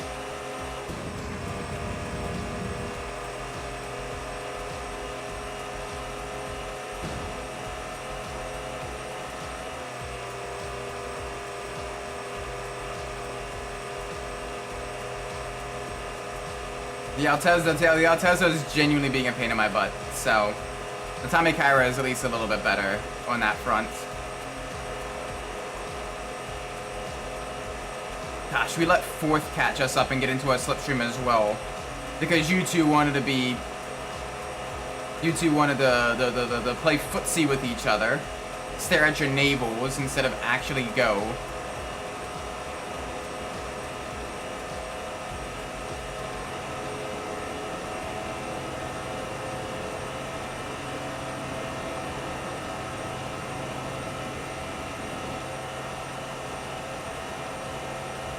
We are moving. Yeah, 215 we're kind of maxing out at here. And we don't actually slow down as much as the Altezza does. Because it's got weaker brakes. So this might actually be the way to do it. Besides, the Tamikaira is going to be like a back market in every other race anyway. Because it's basically a road car. Granted, a very, very high-end road car, but a road car nonetheless. So this would be the way to really kind of upset the points championship too, is to get the Tamikaira up as far ahead as possible.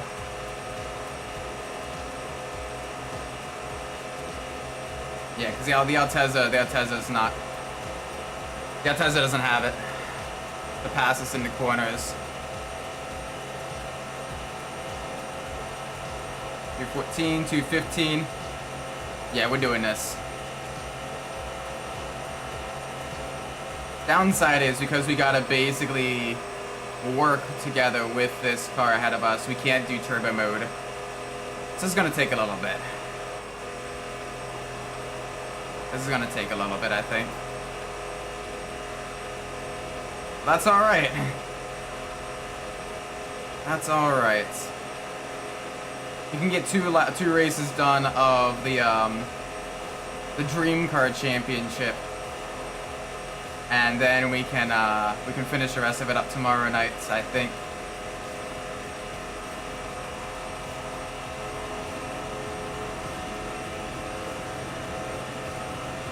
All right, so we're up to we got a good run going, I think. I'm not sure. The Altezza is getting a little bit closer as well. Partially because now the Tamikaira is trying to weave to block the Altezza. But, like, you don't need to do that. Just literally hold your line. You work with me, we won't have to even worry about the Altezza.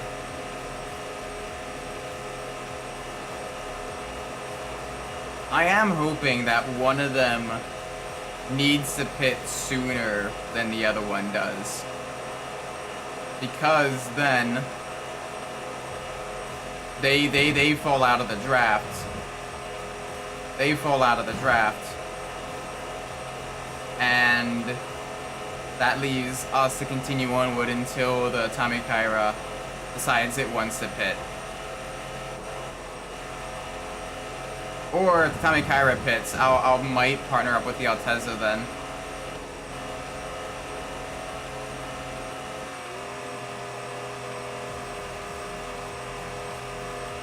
But this is gonna be genuinely tough.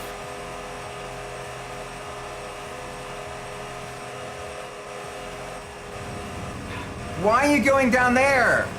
Why weave? Congrats, you lost first place because of that. You're gonna work with me to get it back? You gonna do that, buddy? Maybe. There we go, we're moving now.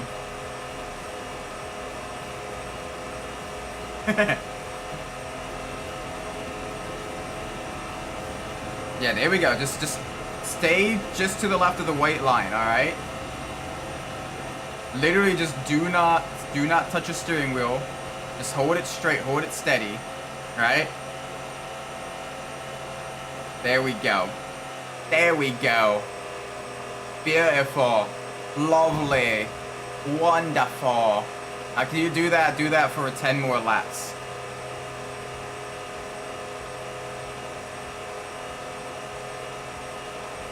And we're gonna have to plan our overtake as well for the final when the race winds down. Right now we don't want to do that just yet because we're still under attack by the Altezza. Are you really pitting now? Ah, shit. Okay, that's fine. That's fine. I'll become buddies with the Altezza then.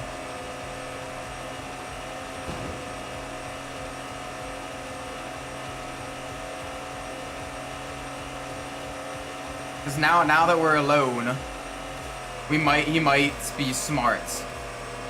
We're not under threat from the Tamikaira. We don't have anyone drafting us, so we can hold a line. Yeah, he's holding a line so much better now. Okay, so it was literally the presence of the other vehicle They got both of them to basically turn off their brains. That's good to know. That is good to know. Now, 2 cars going together in a straight line go faster than 1. So hopefully, this will allow us to put a gap on the Tamikaira for when we need to pit. Because as soon as the Altezza pits, I may pit as well, especially if we're past lap 8. Once we pass lap 8, if the Altezza pits, I'm pitting, because that'll be its only pit stop. Unless it is the final, like, 2-3 laps. In which case, I would genuinely stay out. So if it pits from lap 8 to lap 12, I am pitting with it. If it pits from lap 12 onward, I am staying out. Because then I have got enough straight line speed to hold off what is now P3. And we should be able to pull enough of a gap on that. Because we're doing 204 in the corners. And we're doing like 212, 213 on the straights.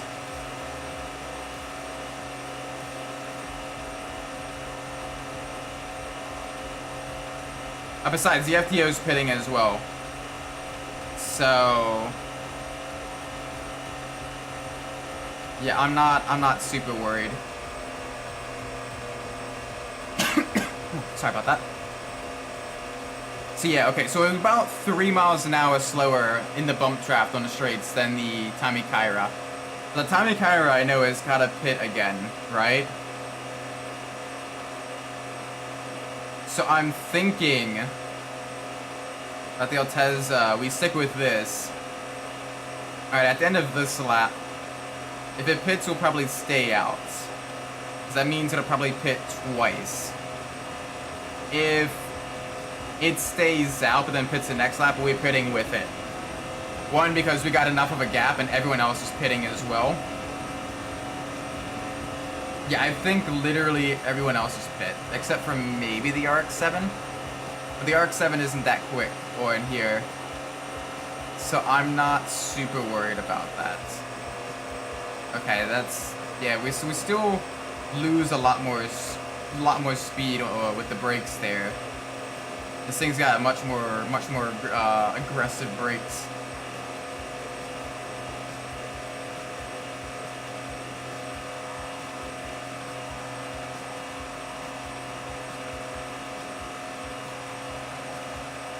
But we will see.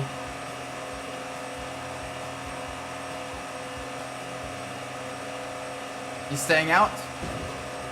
Yes, you are. Good. Very good. Very, very good. At this stage, we may end up lapping one of the drivers. Whoever's in last place. I think that's the Impreza. That one might be a little bit more of a threat on the twistier tracks and everything, but here, not as much. Not as much. Considerably less of a threat.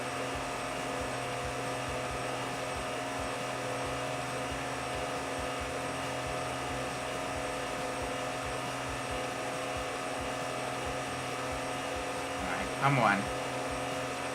We got this. We're moving. We're schmoving. Oh, I don't want to pass you just yet. I wanna work with you.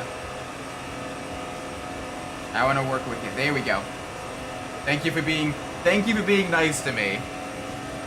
Thank you for being nice to me. This has been very, very good. It has been a pleasant experience. Yeah, a lap time's ever so slightly slower than when we were bump drafting with the Tamikaira. But it's still faster than if we'd be on our own, I think.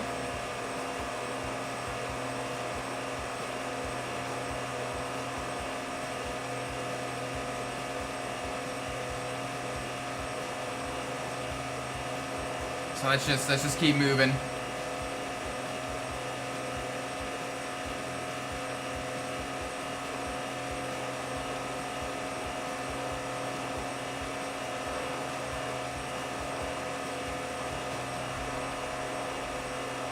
Alright, we're staying out still. This is good. This is very good.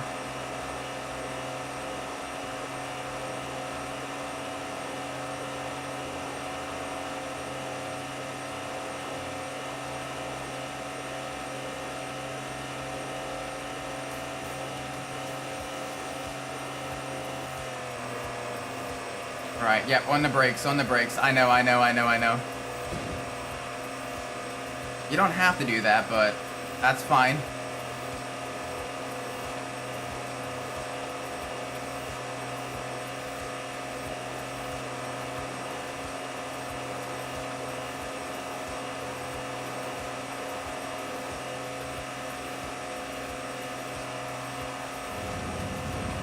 Don't... Come on now. Be nice to me. I also like how both of us are number 24 in this race. Like the Pagani is number 24, and the Altezza ahead of us is also number 24. He stole my racing number. Although actually my racing number is 722. So, yeah.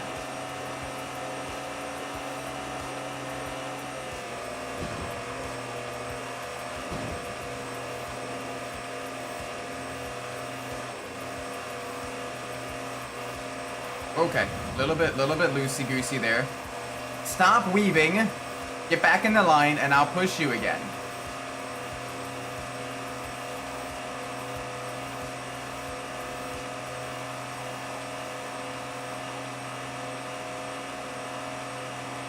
There we go, there we go.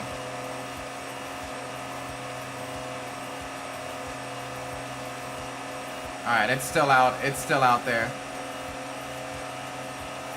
So yeah, we are rapidly catching up to, I believe, the Subaru ahead of us. So once we get into the slipstream of that, we'll go even quicker to get past it. That'll probably be our fastest lap. Hopefully we won't catch it on the corner. We catch it like kind of at the start of this straight coming up here.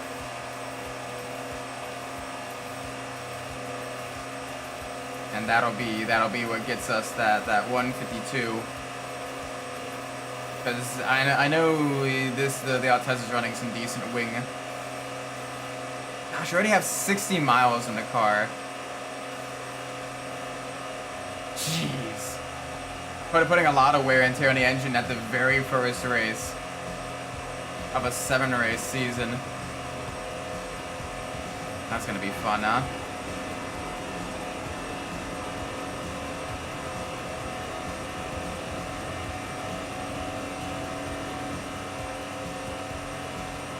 Alright, we actually are going quicker.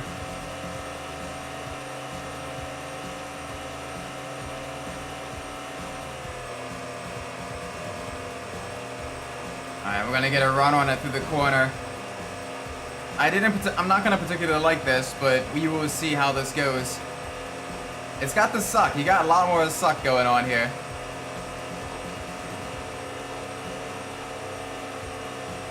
Well, pass it!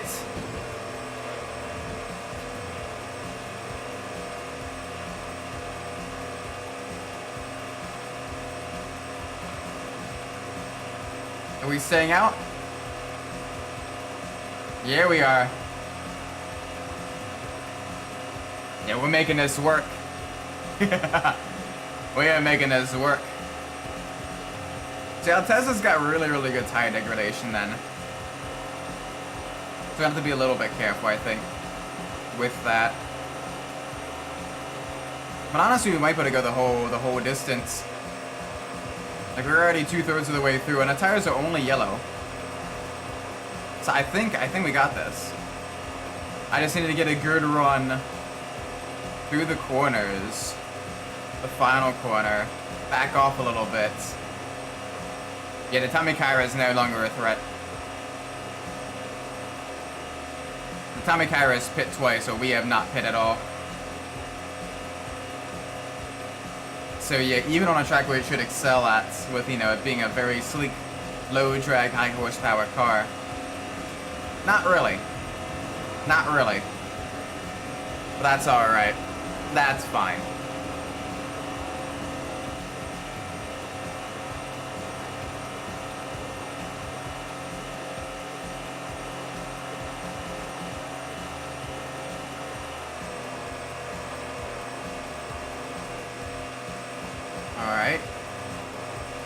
Not too bad. Oh, hey, come on now.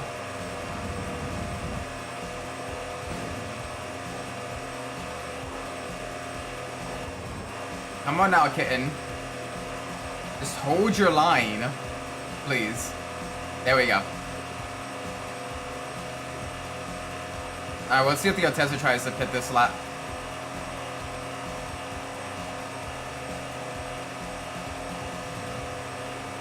Nope, we're staying out. Alright. So after this point, if the Altezza pits, we are staying out because we got enough of a gap that we literally do not need to worry.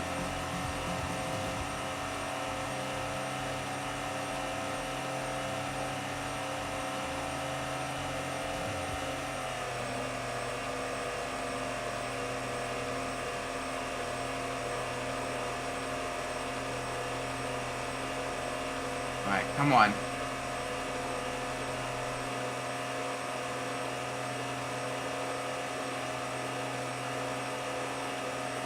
Just keep it smooth, keep it nice and planted.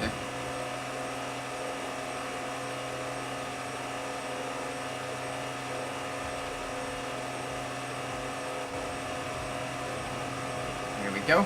Alright, a little bit of a tap. Another bump. Another bump. Keep it going. Keep it going.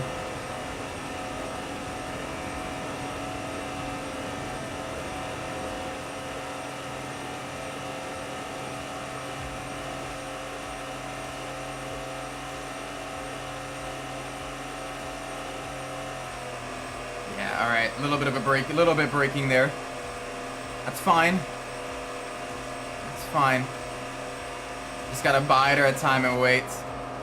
Look how much lower the Zonda sits than the freaking Altezza. Our roof line is lower than their trunk line.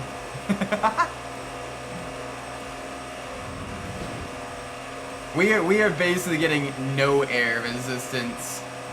Well, we might be getting some on our wing, our rear wing, 'cause that is a massive rear wing. Absolutely sticking out there behind the car. But like everything else.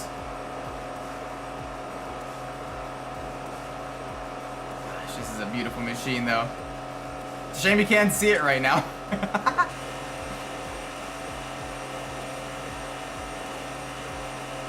Alright, I'm not sure we'll be catching anyone else unless someone else makes a pit stop. But I think everyone else pit after lap 7. So I'm not sure. I'm not sure.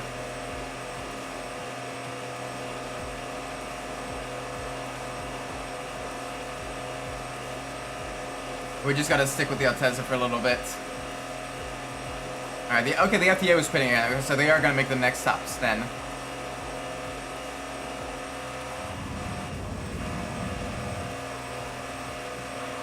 I still don't think that's enough for us to actually catch it, though.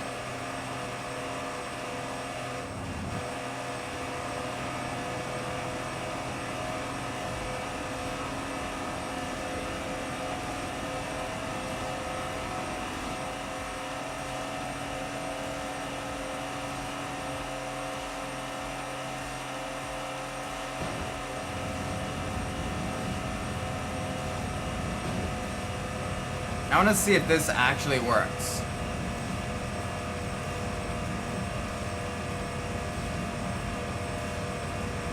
No, okay, so that won't work. But then he doesn't have enough speed to pass us either. And we have a higher cruising speed. It's basically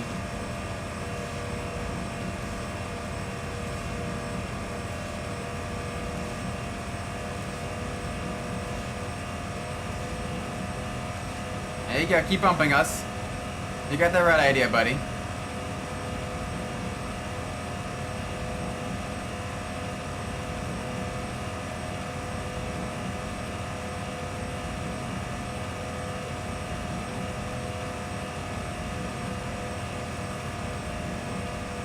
There we go. Is he smart enough to try to get down into a slipstream?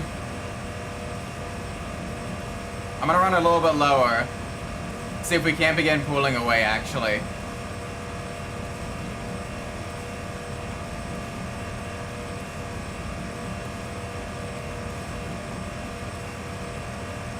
Yeah, even now our cruising speed is higher.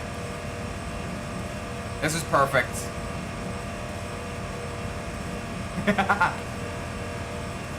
with just a little bit of time. We should be able to be far enough away that he won't be able to draft us. I say once he gets to about 2 seconds back.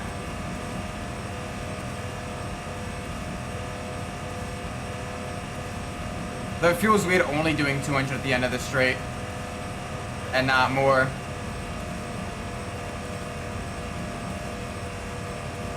That is a little bit of a pain Pecco moment.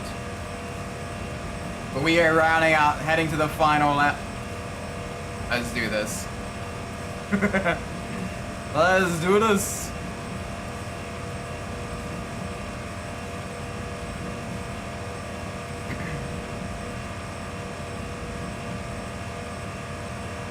Oh yeah, he can't draft us anymore. Back up to the regular line.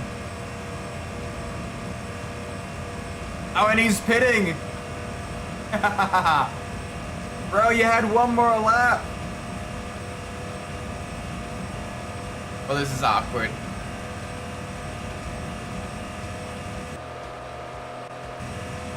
Gosh, almost 100 miles this race. Jeez. Like that is literally the length of an endurance race in and of itself. We'll have time for one more race, I think, after this one. Yeah, we will. Alright, the Impreza's pitting in. Yeah, the Altezza is 26 seconds back now. We're golden. We got this. Gosh, that means we're basically only going to be about 80 laps away from need of an oil change. Oh, it's not 80 laps, 80 miles away from an oil change.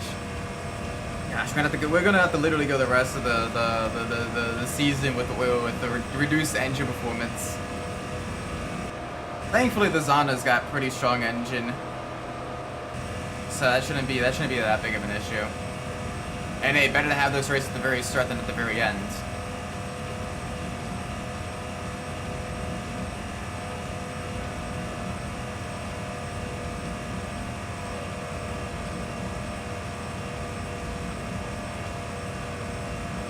Yeah, we are still pulling away. Yeah, so our cruising speed is a lot higher.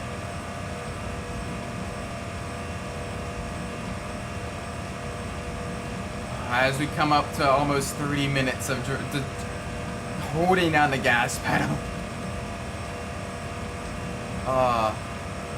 The sad thing is, I know this isn't even the last of the test course races. I know I still got at least one in the Formula Gran Turismo race. I know I got one there. Oh gosh, $40,000. I'll take it, sure.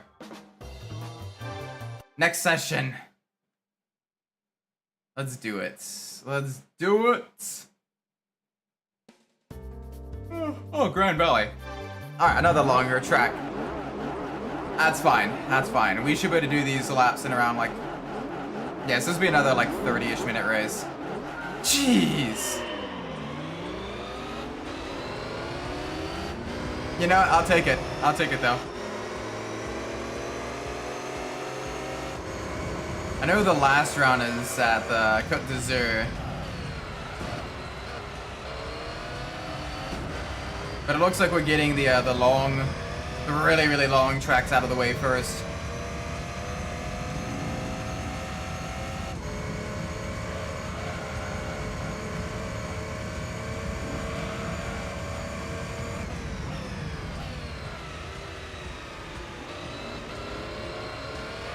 Oh, all right, little bit spicy there, but we're going in.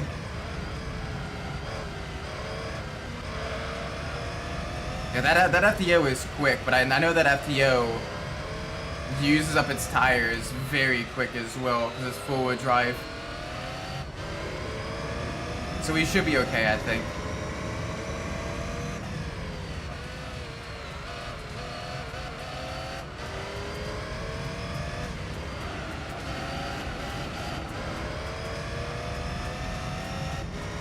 go. Nice and smooth. Boop.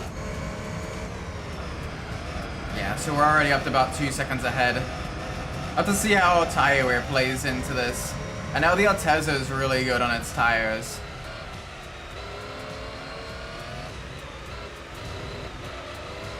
I know the FTO is notoriously tough with them. So basically we're looking at probably the RX-7 and the Altezza as our two main rivals for these races. I know the RX-7 wasn't that much of a threat during the test course race, but it is very lightweight and usually really good on its tires.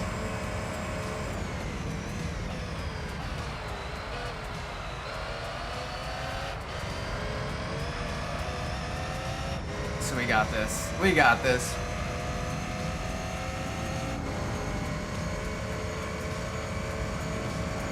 Gosh, I do love Grand Valley though. It is a very fun track to race on. Alright, let's try not to slide the rear end too much. Let's see if we can't get to around the end of lap 8, so we can do basically a single stop strategy. I think that'll be the plan. Single stop strategy.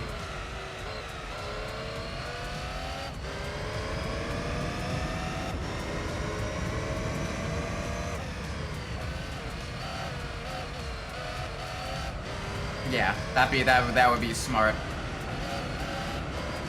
That would be very, very smart. Especially because I know Grand Valley is a track that is notoriously tough on your tires. So if we can do a single stop here, we can do a single stop pretty much anywhere else. The Zonda's got fairly even tire wear, slightly more on the front left. That might also be just because I'm diving into the braking zones and everything.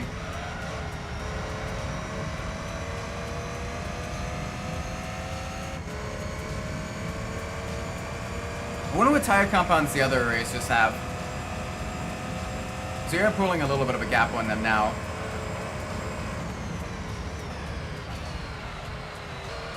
Alright, 8-second gap. Yeah, the FTO is the biggest threat right now.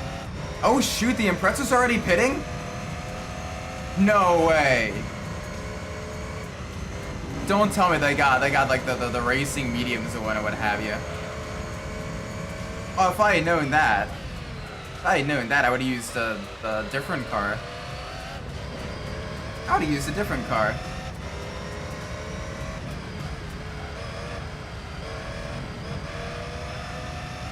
But we'll see where the other ones pit. I know the Altezza is notoriously good on its tires. The FTO will probably be pitting like in 3 laps then, if that's when the Impreza's pitting.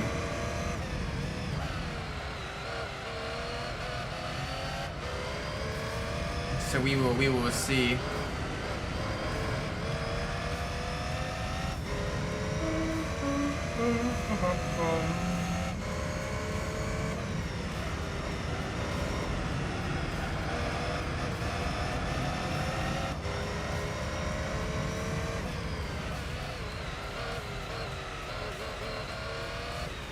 Oh, alright, back to the right, back to the right. There we go. Very nice.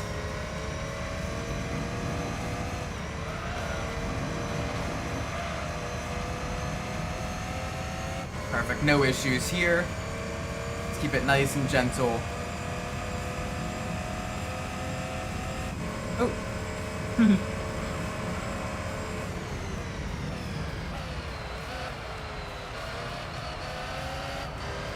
Yeah, we're not gonna have too many worries. Okay, FTO's pitting. Oh gosh, FTO's pitting now.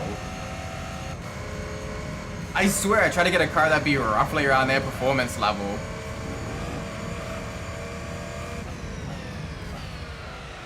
I wasn't expecting this. I was expecting the RX-7 to be the one to eventually do that, the pit stops and everything. The RX-7 will probably go for a good while longer. I think the RX-7 can get away with one stopping. And the Altezza ain't far behind. But But at this stage, I have enough distance I can pit stop myself.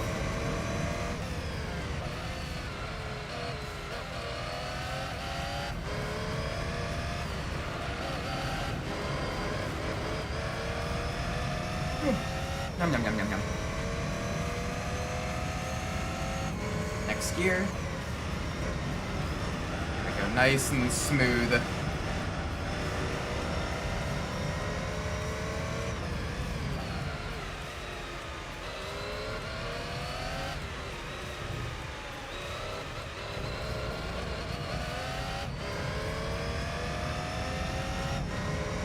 There we go, perfect.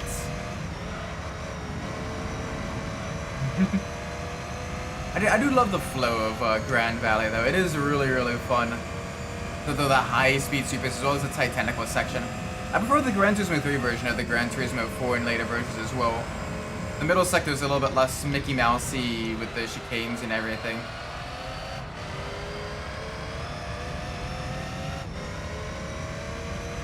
Like I genuinely love racing on 3's Grand Valley more than 4's.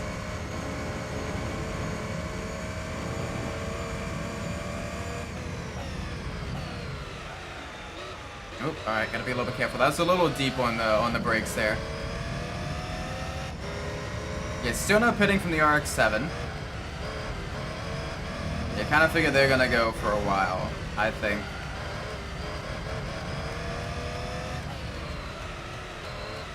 Now Tesla hasn't pit yet.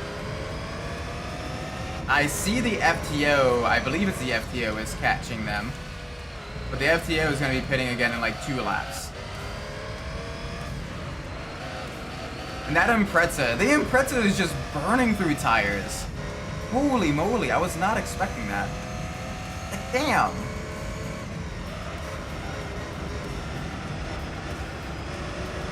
That is a little bit crazy.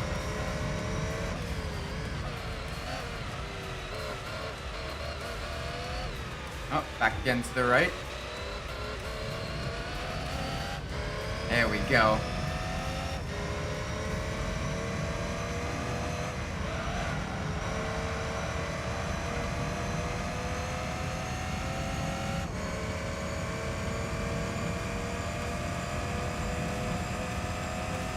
Almost the fastest lap there, so we're still good. Our tires haven't really fallen off of a cliff yet.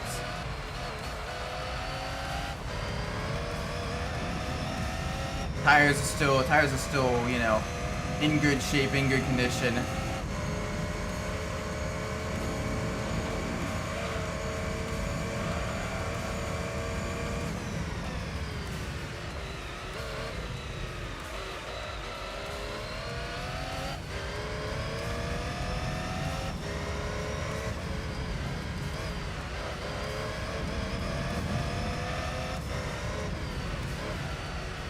Alright, here we go.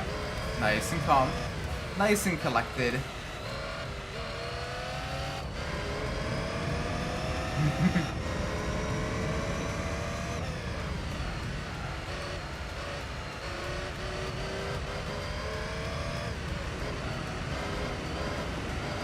Yeah, I'm not super worried. We got this. We got this.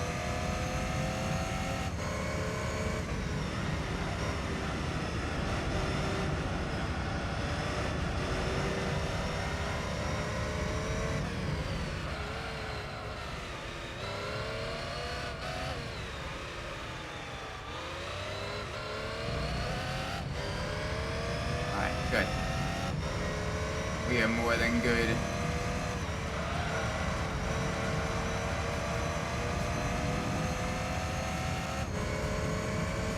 Alright.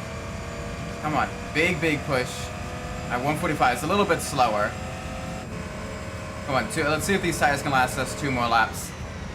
See if we can't one-stop it. I will say that FTO is rapidly catching them up. But I'm not expecting the FTO to make it much further on its current set of tires. I'm expecting probably a whole wave of pit stops, either this lap or the next. I know I will probably be in that cycle of pit stops as well.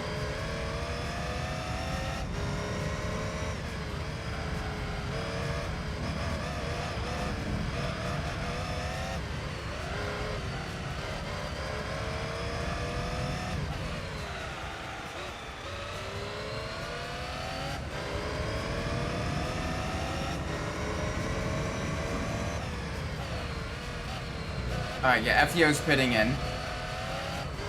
I'm imagining next lap the Mazda will be pitting in, as well as maybe the Altezza. They've got to be feeling it soon. And the ZZ2's pitting in.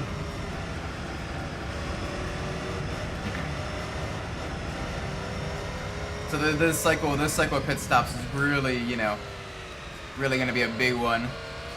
I'm expecting maybe next lap the Impreza to pits. We will be pitting. The RX-7 will probably be pitting, and maybe the Altezza will probably be pitting. Never mind, the Impreza's pitting now.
Alright, we're... okay. Yeah, fronts are dying. Fronts are definitely dying. The RX-7 still hasn't pit. Neither else the Altezza. Okay. So they can go the distance.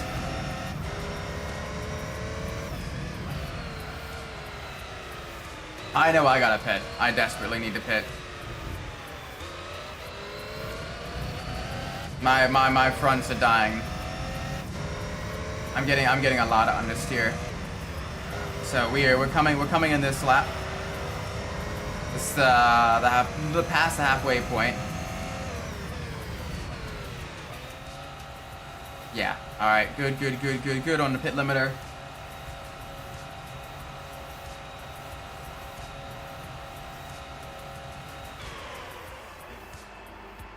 And boop, into the pits. There we go, perfect. Boop, back down.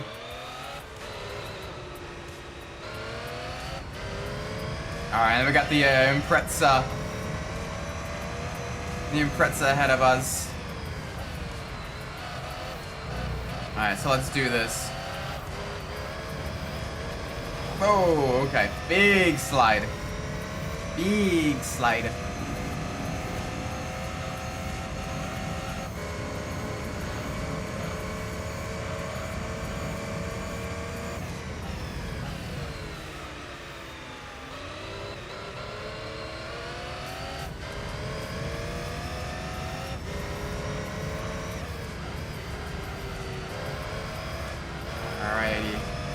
I know you'll probably need to pit again soon. Oh, the poor Impreza is just absolutely tearing up its tires. Poor little thing. Wait. Can you not drive me to the very outside of the corner?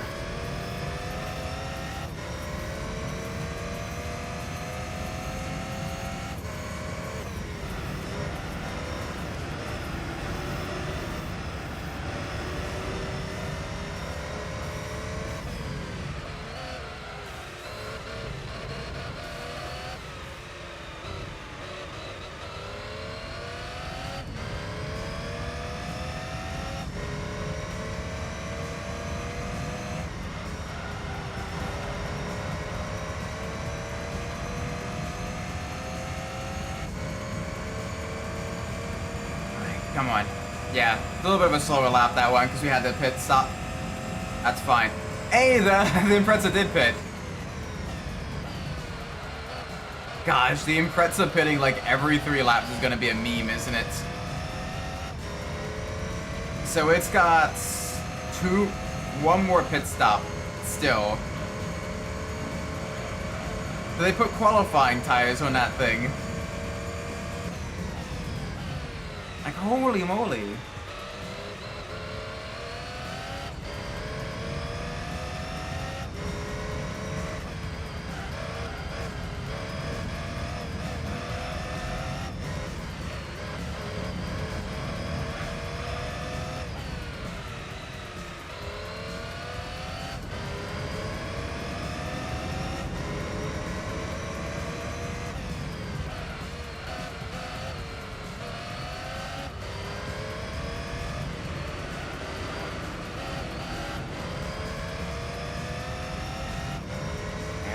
Keep it nice and smooth over the blue bridge.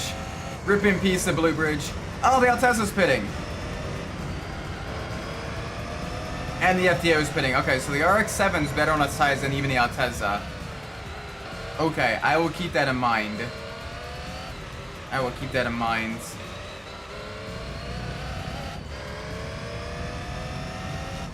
Alright, the Tamikaira is pitting as well. So we're going to have a lot of blue flag traffic coming up in just a second.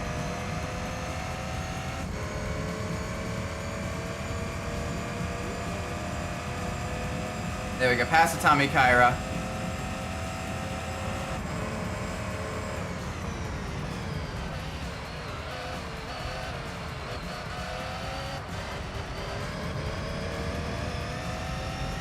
Come on, not too much further to go.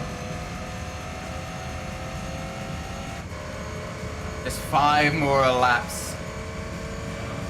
5 more laps. And then we are golden.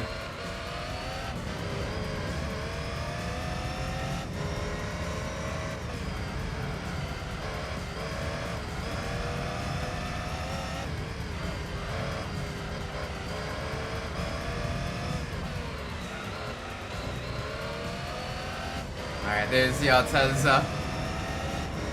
He gave me so much trouble in the previous race.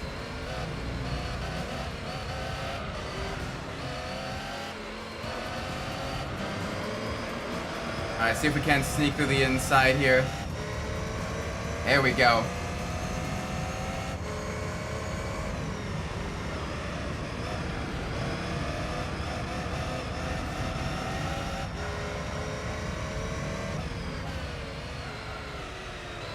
Nice and smooth.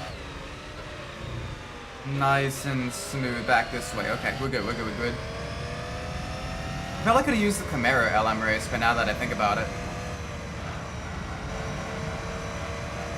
That also would have been a good one to use. But I'm not sure how good it is in a straight line. That one.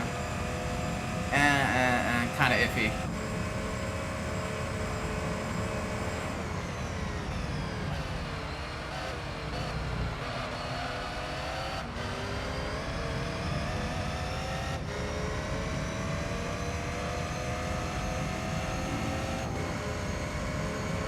Alright, hi there. Hey there, hi there, ho there, buddy.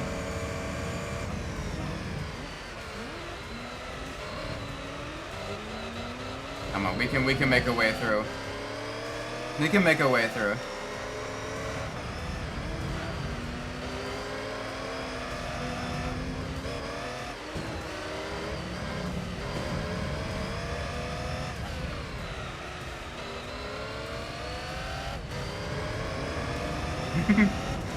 Bye-bye!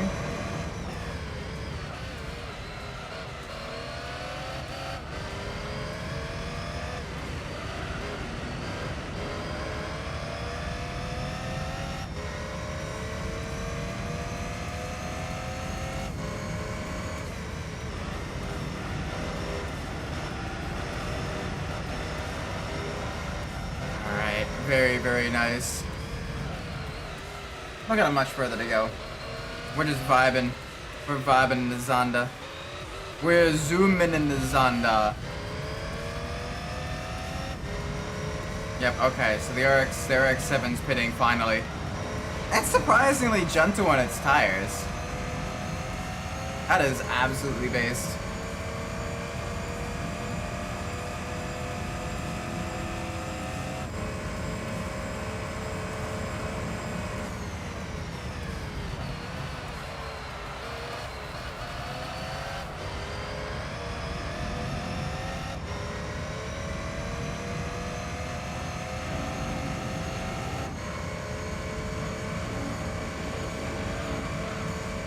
go. There we go. Alright, three more laps to go. Well, not much further. Then we only have 5 more races left of this championship. And I am looking forward to that. I am absolutely looking forward to that. We're making some really good progress in this game. Because when we complete this, I only have 5 championships left, 2 endurance races. And hopefully, one of those gives us an open wheel car. I am praying one of them gives us an open wheel car. Because if it doesn't, I genuinely don't know what we're gonna do.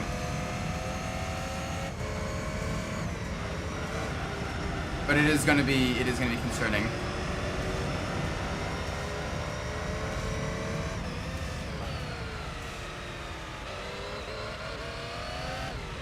Alright, back again to the right.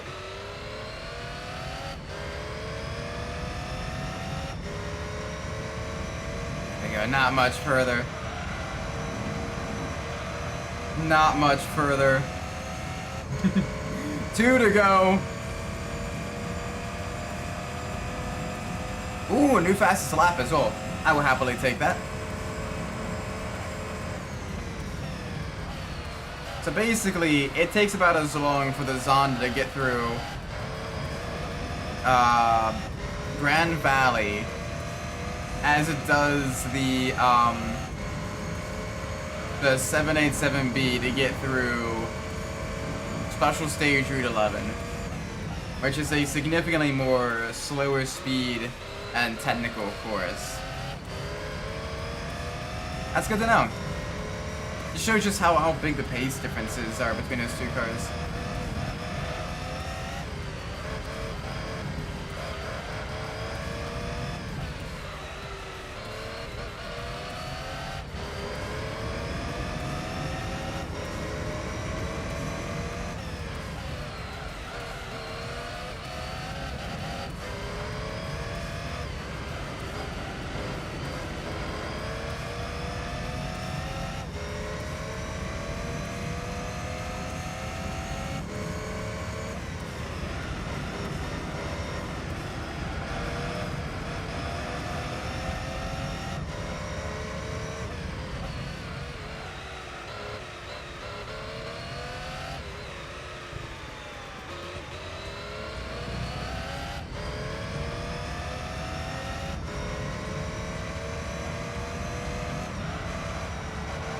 One more lap.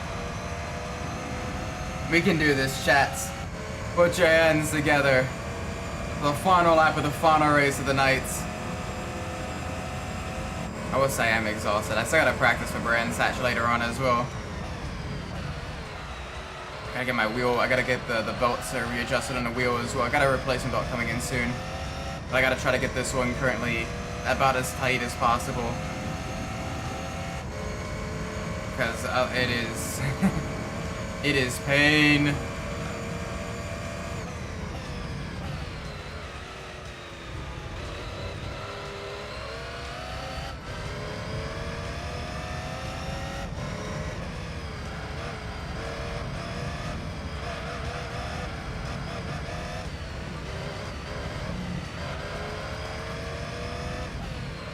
Come on, no worries, no issues.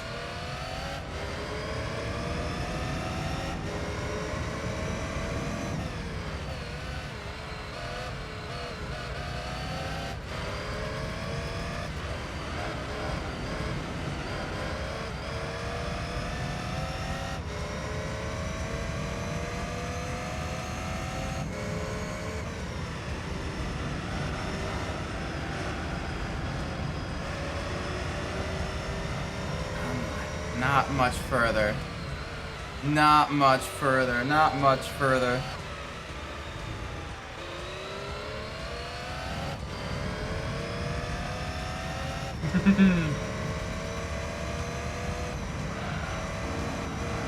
There we go, across the finish line.